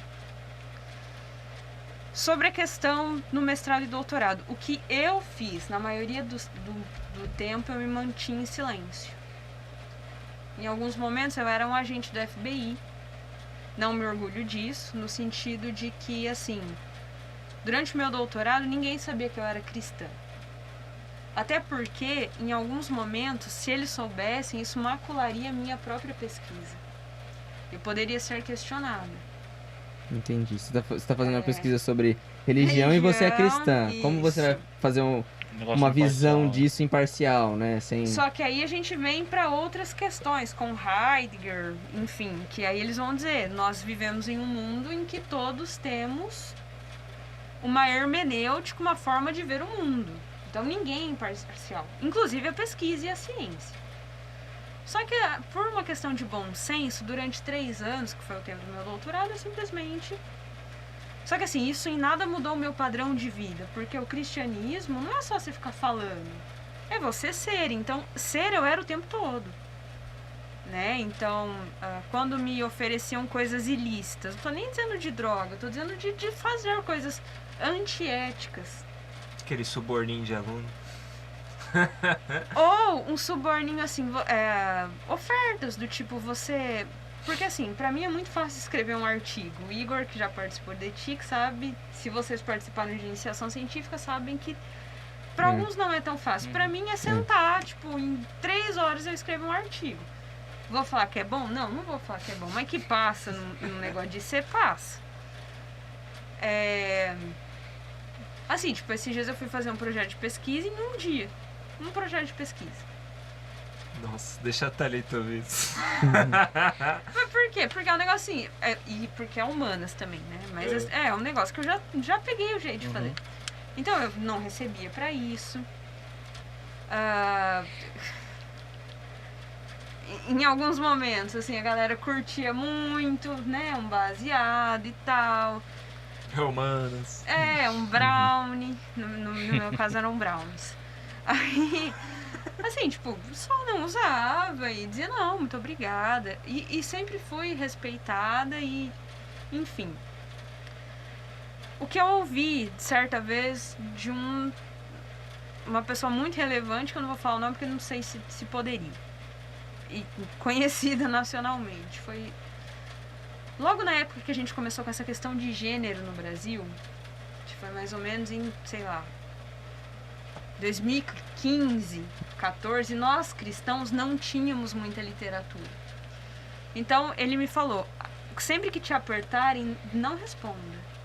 É melhor às vezes você ficar quieto, não quer dizer assim, não quer dizer, olha, eu não concordo e tal. Não, espera um pouco, vamos construir teoria, vamos consolidar o tema, até você conseguir dar respostas, né? Então, por exemplo, hoje em dia, Quando eu ouço, não, um cristão não pode se manifestar na esfera pública, eu vou dizer, não, ele pode. Pode sim, e pode por conta disso, disso, disso e daquilo. Então, por isso, em alguns momentos, ser cristão, por isso que é com muito temor e tremor, porque provavelmente muitos diriam o contrário, diriam assim, já não rebate, vai e tal. Eu, Defende particularmente, vou muito no sentido contrário, porque pra mim, eu prefiro ganhar no caminhar, então assim, no discipulado, porque se eu causo um embate logo de cara, eu perco a pessoa. Na verdade, assim, é 50-50, é 50 por 50, né? Ou você ganha, porque o Espírito... Ou você simplesmente vai perder e você não vai ter chance. Então, caminha comigo, porque a minha vida já tem que ser um testemunho, né? E aí, aos poucos, conforme for dando liberdade, aí eu vou falando. Só que eu nunca negociei princípios da fé. Sem que necessariamente eu tenha que ter dito isso, né? Mas eu acho que é mais ou menos por esse caminho. Uhum.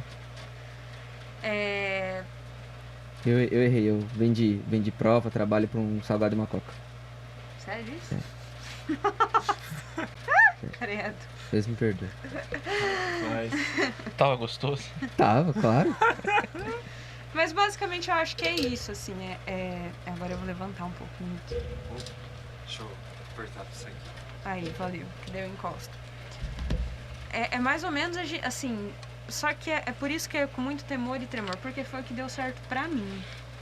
Tanto que eu mantenho relação com todos os meus amigos, inclusive eu tenho um cara que virou um excelente amigo, que foi meu aluno, que eu dava aula na Toledo e na USP na época, porque por conta do doutorado era uma exigência. E ele é um ateu convicto, que conhece muito da Bíblia. Muito. E aí a gente vai conversando. É o melhor. E a gente vai conversando, até que chega num momento. E aí o Henrique falou da cosmovisão. E eu acredito, e aí eu me esqueci o nome do autor. Porque tem autores que dizem que tem mais, tá? Mas que só existem 2 tipos de cosmovisão. A cosmovisão, primeiro, que ela não tá na mente, ela tá no coração. E a ciência trata exatamente daquilo que foge ao que a razão explica. Então, que é o que é belo, o que é estética e assim por diante, que estão ligadas ao coração. E só existem 2 tipos de cosmovisão. Uma que acredita e segue a Deus e uma que não. E aí eu vou usar um outro filósofo da linguagem, Wittgenstein, maravilhoso, ateu, enfim, bem ateu inclusive, que ele vai dizer assim, a gente só consegue conversar quando nós temos jogos de linguagem bem estabelecidos. E olha que interessante, quando eu falo pra vocês em jogos, Henrique, fala um jogo. Pega. Fala um jogo, hein? Ferro. Phasmophobia. Nem sei o que é isso. Né? Joguei. Sei lá, Round 6, vai. Fala um jogo, Igor. Jogo da velha. Jogo da velha. Vejam, cada um desses jogos tem uma regra. Só que todos vocês sabem que isso se trata de um jogo. Então me defina um jogo. O jogo é uma competição amistosa dentro de um certo padrão pré-estabelecido, onde geralmente um é o vencedor, que é o que completa todas as tarefas designadas. Eu defino como um passatempo. Algo que você faz pra se divertir, que não seja real. Rinha de galo e tourada é um jogo? Há quem defina como esporte. E o esporte não pode ser um jogo? E Pode. é amistoso? Depende do pro galo, esporte. Depende de quem tá jogando. Depende de quem tá jogando. Então, assim, olha que interessante o que Wittgenstein fala. A gente sabe o que é jogo. E a gente identifica um jogo quando vê, mas não necessariamente a gente tem conceitos. Entretanto, para jogar cada um desses jogos que vocês falaram, a gente tem regras muito bem estabelecidas. E por isso a gente consegue conversar com eles. Então, se o Igor sabe jogar, ele usou dama, né? Jogo da velha. Jogo da velha. Tá. Mas, por exemplo, se fosse xadrez, eu não sei as regras do xadrez. Então, em algum momento, se o Igor fosse um bom enxadrista, eu não conseguiria conversar com ele. Então, o mesmo acontece com a cosmovisão. com esse meu amigo, e a gente conversa assim quase que todo dia sobre isso, existe um momento em que eu sei que eu tenho que parar. Porque dali pra frente, ou é o Espírito Santo, ou acabou. Porque aí a razão não vai mais. Porque é um problema de cosmovisão diferente. E às vezes a gente quer ficar convencendo a pessoa, e não somos nós quem convencemos, é o Espírito Santo. Então, por isso, dessa questão de na academia, eu ter assumido a postura de não embater, de entrar em embates, em confrontos o tempo todo. E nisso, ganhei excelentes amigos, ganhei oportunidades que eu tenho até hoje, né? Então, assim, não fechei nenhuma porta de conversar e de ter uma vida ali, né? De convívio. Só que, porque em alguns momentos você tem que ter essa sabedoria e em alguns momentos eu sou muito explícita com ele. Porque ele é muito inteligente, né? Enfim. E conhece. E aí eu falo, olha, como diria Wittgenstein, aqui a gente está em cosmovisões diferentes, a partir daqui o nosso diálogo já não vai ser mais um diálogo. Porque você tá, é como se eu estivesse jogando dama e o Igor jogo da velha. Então, por isso, a gente precisa saber a hora de parar também. Tudo bem que a gente tem que falar em tempo e fora de tempo. Paulo nos diz isso, né? Só que esse falar em tempo e fora de tempo diz respeito a muitas coisas, inclusive e principalmente diz respeito à criação de filhos. Mas você também fala não só no diálogo, fala na vida. Então, esses dias eu mostrei para ele o meu próximo projeto de pesquisa, que eu não vou parar. Aí ele virou para mim e falou, cara, mas você insiste em religião. Eu falei assim, você ainda não entendeu que isso é minha vida? Ele falou, tá, mas o meu pai lê religião só para criticar. Porque ele tinha um pai que era cristão, extremamente inteligente, não é mais, e enfim. Eu falei, tá, tudo bem, mas essa é a minha vida. E pouco me importa se traz dinheiro ou qualquer coisa assim, mas o que eu entendo como vocação é dar subsídio aos meus, ou a quem crê, enfim, né, não precisam ser os meus, para que eles possam, de alguma forma, falar e para que a gente possa entender o que se passa. Então, para mim, seria essa a vocação. Mas como nós cristãos agimos na academia? Eu diria que com cautela. Assim, primeiro que estudando muito para saber, como diria o Pedro, argumentar no sentido de devolver a pergunta, né? Não só, a gente fica muito acuado às vezes, mas em alguns momentos a gente vai ter que dar uma parada mesmo. Então, por exemplo, o feminismo, tema extremamente espinhoso, principalmente para mim que sou mulher, né? Só que o feminismo, por incrível que pareça, nasceu dentro da igreja.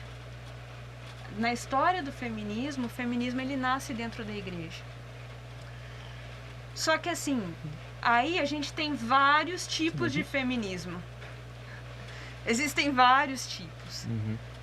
E aí, de novo, existem algumas coisas no feminismo que de fato são interessantes, né? Então, por exemplo, eu já tive vivência de uma rede feminista em que todas as mulheres que estavam lá comigo naquele lugar haviam sofrido algum tipo de violência.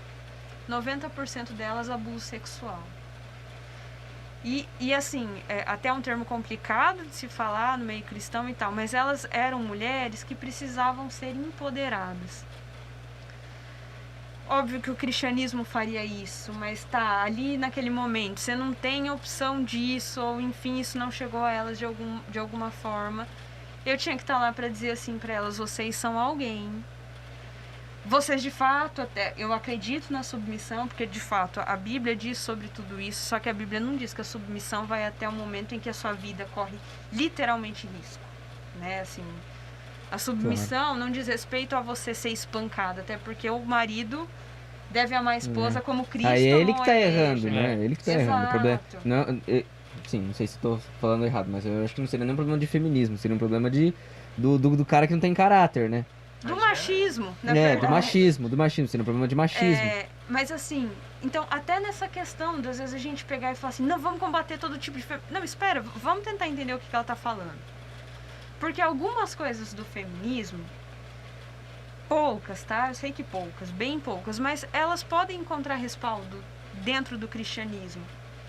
Porque nós somos feitos à imagem e semelhança de Cristo. E, infelizmente, durante os anos, as mulheres, e não só as mulheres, os negros também, eles foram construídos com um outro olhar. Que agora a gente tem, por exemplo, as ações afirmativas para corrigir isso.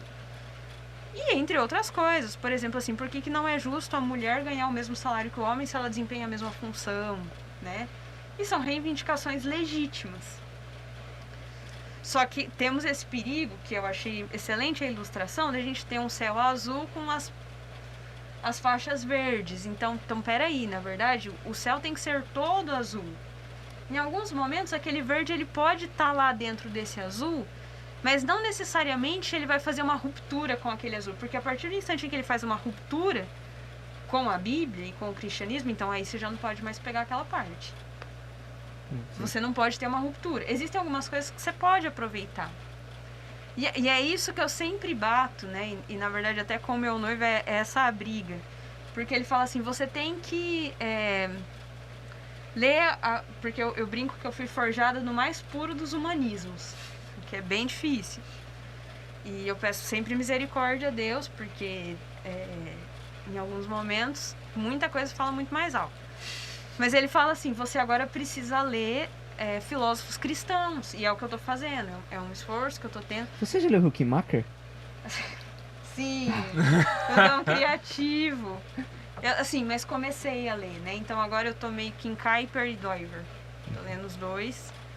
Mas tô lendo um outro livro agora chamado Contra a Cultura, porque tô vivendo alguns dilemas de que eu preciso entender um pouco melhor a cultura para dar respostas cristãs a ela. E a gente precisa dessa firmeza, né? Só que essa firmeza precisa vir com amor, sempre. E às vezes o que a gente tem, e aí isso que nos afastou da academia e da ciência. Então, outra coisa, né? Uma questão muito interessante. Na Idade Média, Copérnico, quando falou sobre o movimento dos astros, ele fez isso, e Copérnico era cristão, por uma questão filosófica. E é muito legal. A carta que ele faz ao Papa, ela é bem curtinha, dá para encontrar no Google, explicando por que os astros se movimentavam e etc. Depois veio Galileu Galilei e provou isso em métodos matemáticos e tal. E ambos eram cristãos. Então, assim, o cristão cientista, ou cientista cristão, ele vê a natureza de Deus em tudo, porque de fato, como o salmista diz, ela está em tudo. Só que assim, a gente precisa ter a noção de que nós nunca vamos entender o universo da forma como Deus entende, por conta da nossa finitude. Mas a gente pode estudá-lo. E outra coisa interessante é que antes, os cientistas diziam que o universo ele existia desde sempre. E a teoria do Big Bang muda isso. E fala, não, tudo teve um início. Então, se teve um início, a gente pode começar a falar, então, teve um início, e aí, né? Se você encontra um relógio em um brejo, isso quer dizer que existe um relojoeiro que fez ele. Só que aí só uma advertência, e esse tema é muito extenso, e eu paro por aqui desse tema. A gente não pode procurar o Deus das lacunas. O que é o Deus das lacunas? Então, hoje nós temos uma lacuna científica sobre a origem do Big Bang. Então isso prova que Deus existe, Deus que fez o Big Bang. Vamos supor que amanhã descubram cientificamente que de fato, porque Deus pode ter feito o mundo de uma explosão, pode. Tem um autor, Bruce Watson, enfim, que ele tem um livro que ele vai falar de Gênesis e vai dizer assim, que Gênesis foi escrito para a cultura da época, para que eles entendessem. Então, as perguntas da época não são as nossas perguntas. Gênesis não é um livro científico. Muito pelo contrário. Na verdade, ali Deus está desenhando o templo. A forma como ele queria ser adorado e diferenciando ele dos outros deuses, né? Do que o povo ali conhecia e etc. E aí, então, assim, a gente não pode falar, porque a ciência não tem uma resposta para isso, então Deus existe. Aí a gente coloca Deus nessas lacunas. E aí a gente perde esse, entre aspas, jogo, Quando a ciência chega com uma resposta para aquilo, aí cadê seu Deus? Não, meu Deus não está nas lacunas. O meu Deus é o Criador. E eu tenho certeza disso, né? Isso é muito do que falta para nós, é essa certeza. Porque qualquer vento de doutrina, então assim, porque Marx olha a vida por um viés econômico, então é isso e tal. Não, eu acho que Marx, ele acertou em muitas das coisas que ele falou, no sentido de um diagnóstico do tempo dele, mas ele erra nas propostas. Porque a redenção que ele procura é a partir de uma revolução. E não a partir do reconhecimento de que o homem é mau por natureza. E essa é outra coisa que eu falo muito para os meus alunos, então, do direito, aí o Igor vai entender melhor, né? Será que a gente precisa de um direito? Se o homem é bom por natureza, a gente não precisa de um direito. Porque se a coisa melhorar e tal, o homem é bonzinho e vai dar tudo certo. Agora, se o homem é o lobo do homem, a gente precisa de um direito. Então, e isso vai dizer assim, essa resposta vai depender da cosmovisão que a pessoa tem. Então vejam como a cosmovisão no fim influencia em tudo e até na forma como ele vai receber as coisas. Então qual que é o nosso esforço, nós que eu digo enquanto cientistas, é mostrar que o Deus não é um Deus da lacuna. Deus é inclusive o Deus da ciência. Nós podemos estudar os fenômenos naturais, a ordem das coisas, porque nós temos um Deus que ordenou tudo isso. Só que o que falta pra gente é ter certeza disso. Porque qualquer vento de doutrina a gente questiona. Então, eu vou conhecer Nietzsche tudo é desilusão, mas você tem que procurar a potência da vida. Ou sei lá, algum existencialista, se você interpreta mal Kierkegaard, que era inclusive um reformado, você já acha que a vida é horrível, não sei o que. E aí você se esquece, e assim... E no nosso tempo, a Bíblia começa a se tornar obsoleta, né? De novo uma palavra difícil, né? Mas começa a se tornar velha. Ultrapassada, obrigado. Acho que essa é a palavra. Então assim, mas você vai casar sem antes morar junto? Mas que absurdo, você não vai testar, né? Não conhece ela direito. Você não conhece ela direito. Test Você não vai fazer um test drive. Mas nossa, você vai casar tão cedo, gente do céu. Mas formar uma família, mas pra quê? Filhos? Gente, por mais filho no mundo, nesse mundo caótico. Já tem 7 bilhões aí já. Isso, e olha o que a gente tá fazendo com o mundo. E assim, daí você começa a ouvir isso, e se você não tem uma base sólida, você se perde. Daí você começa a falar, nossa, e gente, as filosofias que a gente vê por aí, elas são muito boas. Tipo, Aristóteles era genial, né? A filosofia aristotélica. O próprio Marx é genial. Assim, muito do que o Safatli fala, que é esse professor marxiano, que eu tive a honra de ter aula, eu concordo com muita coisa. Só que assim, você tem que concordar tendo aquelas lentes de nunca comprar, porque tudo, por trás de absolutamente tudo, inclusive do ateísmo, há uma ideologia.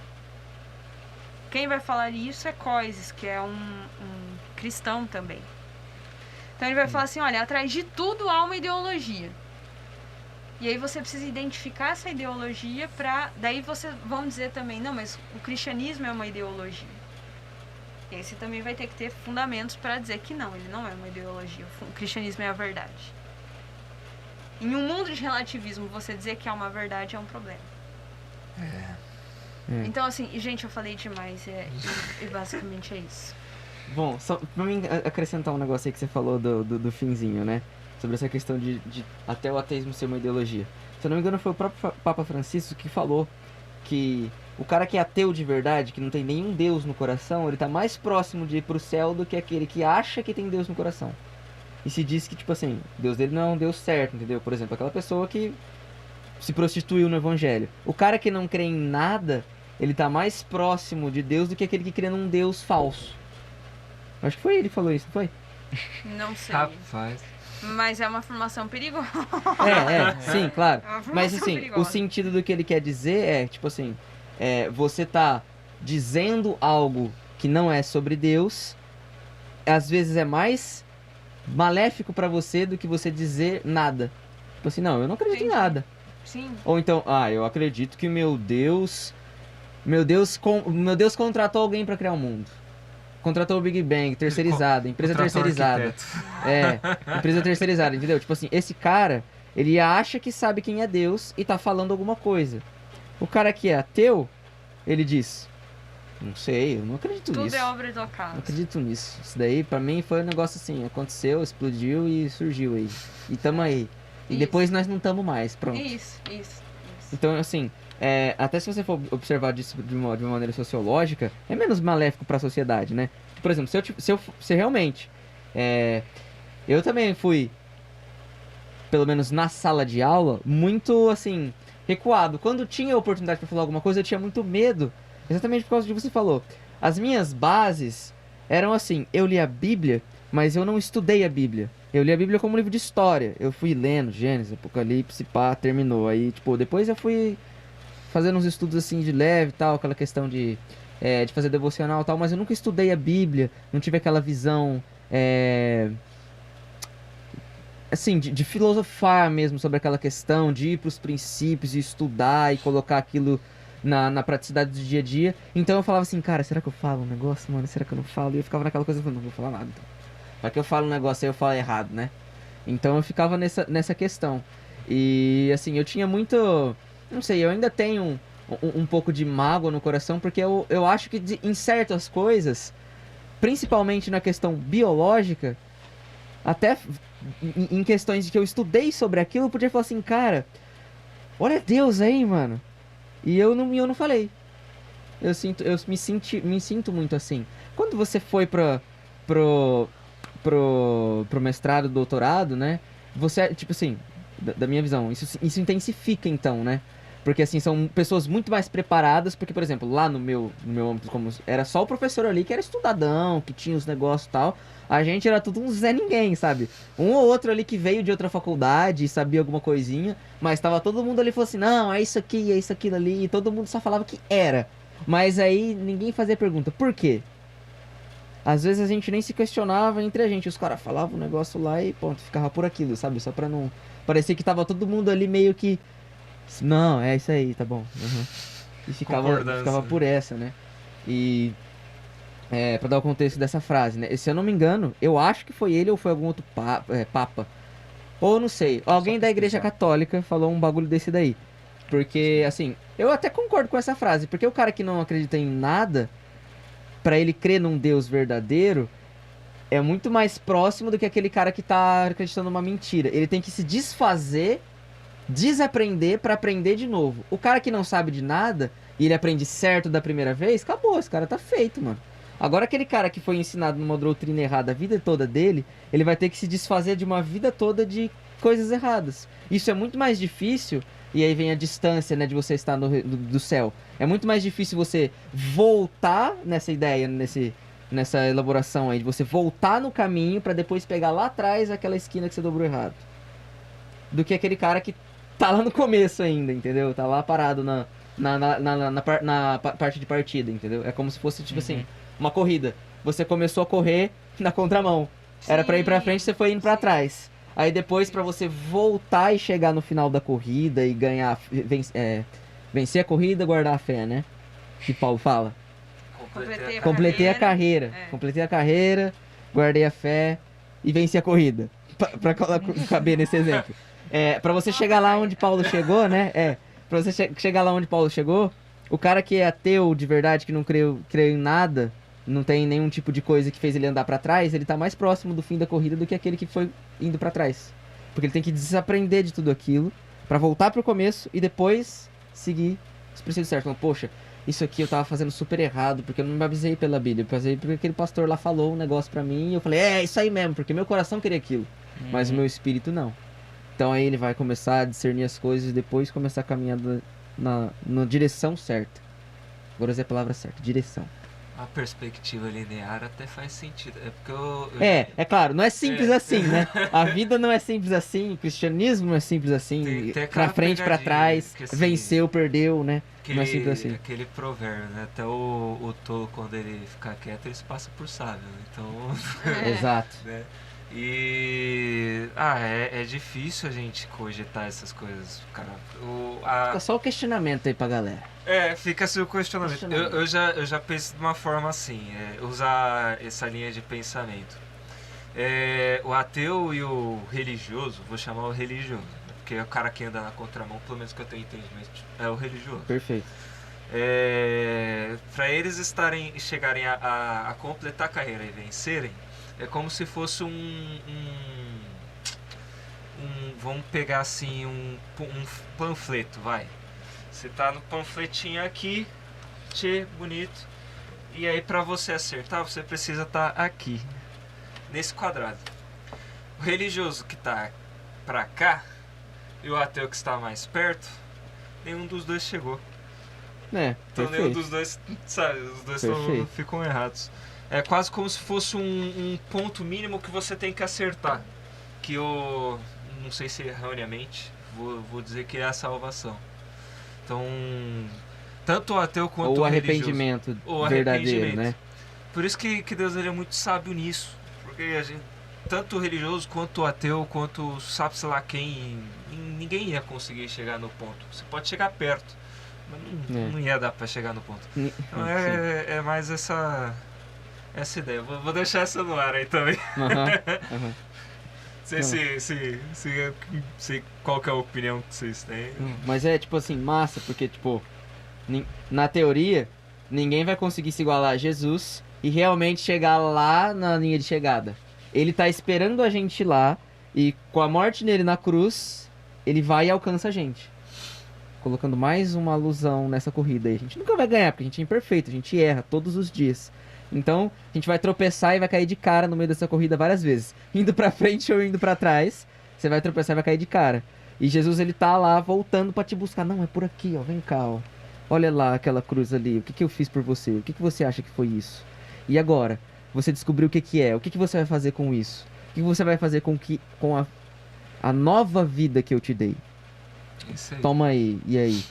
Vamos caminhar comigo? Porque ele fala, quem quer conhecer o reino dos céus, que não é solte, é perda a sua vida e ganhar lá, aquele né? que quiser ganhar a vida, perderá. Isso. Boa. Ainda bem que eu só sei mais ou menos, aí você sabe o negócio. Não, a gente converte, né? Terminando aqui. Conversa. Lê a Bíblia certinho. Não, agora, como que é o negócio? Não, tá aqui. Certinho, palavra por palavra. Mas é isso aí. Cara, E deu 2 horas de papo aqui já. Vamos. Vamos encerrar. Quer fazer alguma consideração? Você falou muito pouco, faz alguma consideração. Não, tô só aprendendo. Mas sobre o que você falou da questão do trás pra frente, eu acho legal, porque tem um texto que foi publicado no Geração Eleita, que a Amanda pediu para eu escrever. Eu escrevi exatamente sobre essa questão de que muitas vezes as pessoas, isso no ambiente cristão, elas leem a Bíblia, interpretam de uma forma, e a partir disso vai e crê nisso e vai caminhando dessa forma, exatamente dessa forma, que pode ser uma forma equivocada, uma forma errada. E aí eu trato da importância de você parar e pensar sobre realmente o que está acontecendo. Até porque a gente vive numa geração que é muito imediatista e todo mundo quer muito no momento certo. Então, tipo, então é isso, então eu vou atrás disso. Então as pessoas hoje em dia não têm o tempo de parar e pensar sobre o que elas estão fazendo. Que é exatamente o que a gente tem que ler a Bíblia e parar e pensar, assim, realmente, refletir sobre aquilo, estudar o contexto histórico, estudar de várias formas para entender o melhor caminho a ser seguido. Sim. E aí é muito mais difícil uma pessoa que já está acreditando que está num caminho correto, eu vejo dessa forma também, muito mais difícil ela ter que se desconstruir toda para poder voltar, até voltar à essência, que acho que vai ser eu não sei se eu posso falar isso, mas acho que vai ser o tema do retiro, que é de volta à essência, não é? Alguma coisa assim. Rapaz, Eu não sei se podia falar isso, qualquer coisa você corta. bota um Corta a surpresa. Eu vou colocar de volta a volta. Isso. Corta essa parte, deixa tudo escuro. Finge que acabou a energia, enfim. E dessa forma, eu entendo assim, tipo, realmente é mais difícil você, por exemplo, você crescer de uma forma, aí você para e pensa, tipo, você cresce sem parar pra pensar sobre o que você tá fazendo. Aí um momento você vai ser confrontado. Principalmente se você estiver vindo na igreja, uma hora Deus vai te confrontar, e você vai falar assim, eita. Então tudo que eu crio de uma forma errada, em cima de uma base errada. Aí você vai ter que voltar lá atrás para tentar se consertar. E aí de novo correr, voltar para a corrida. Exato. Muito louco, né? Muito louco. Eu já tive que fazer isso uma vez. Bom, eu já falei Eu aí, já né, fiz que eu, vários. eu já vendi até prova por um salgado macoca. Então, Tipo, e aí entra a religiosidade, né? A questão de Sim. você simplesmente estar seguindo a sua cartilha, né? Enxergando as coisas como se fosse um manual de instrução com regras. Não, então, se eu sou cristão, eu tenho que agir dessa forma. E não é bem assim, como né? se fosse uma Você- caixinha, né? como se fossem respostas. Hum. Ou doutrinas que você deve seguir daquela forma. Não, você tem que viver Top. a vida cristã. Sem dúvida. Cara, eu acho que ficou perfeito. Deu As pra considerações finais. ouvintes, É. deu pra perceber que é possível. Você não precisa entrar no campo de pesquisa e esquecer de Deus. Pelo Não. contrário, você vai encontrar Deus nas suas pesquisas. Aí, pegando o que o Igor falou, eu queria ler uma frase que é assim, o mote da minha vida, que é do Abraham Kuyper. Ele diz assim: não há 1 centímetro quadrado em todo o domínio da existência humana sobre o qual Cristo, que é soberano sobre todos, não declare: é meu. Então, isso. assim, a ciência é dele, a nossa vida é dele, o mundo é dele, independente se a pessoa acredita ou não. Eu concordo.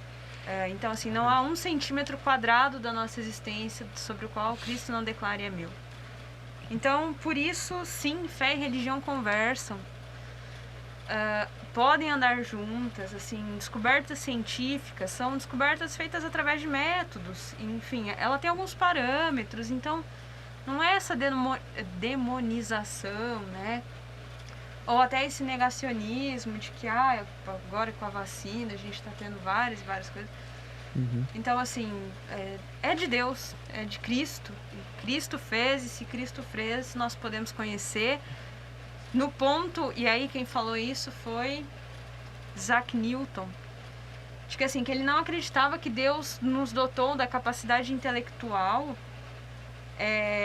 à toa. Se ele nos dotou com essa capacidade é porque a gente pode conhecer o mundo. Então não é só a Bíblia, a gente pode usar as ferramentas que ele nos deu Amém. e desenvolver ciência, desenvolver questões Isso aí. para honra e glória dele, né? Então, acho Nossa, que fecharia a conversa assim.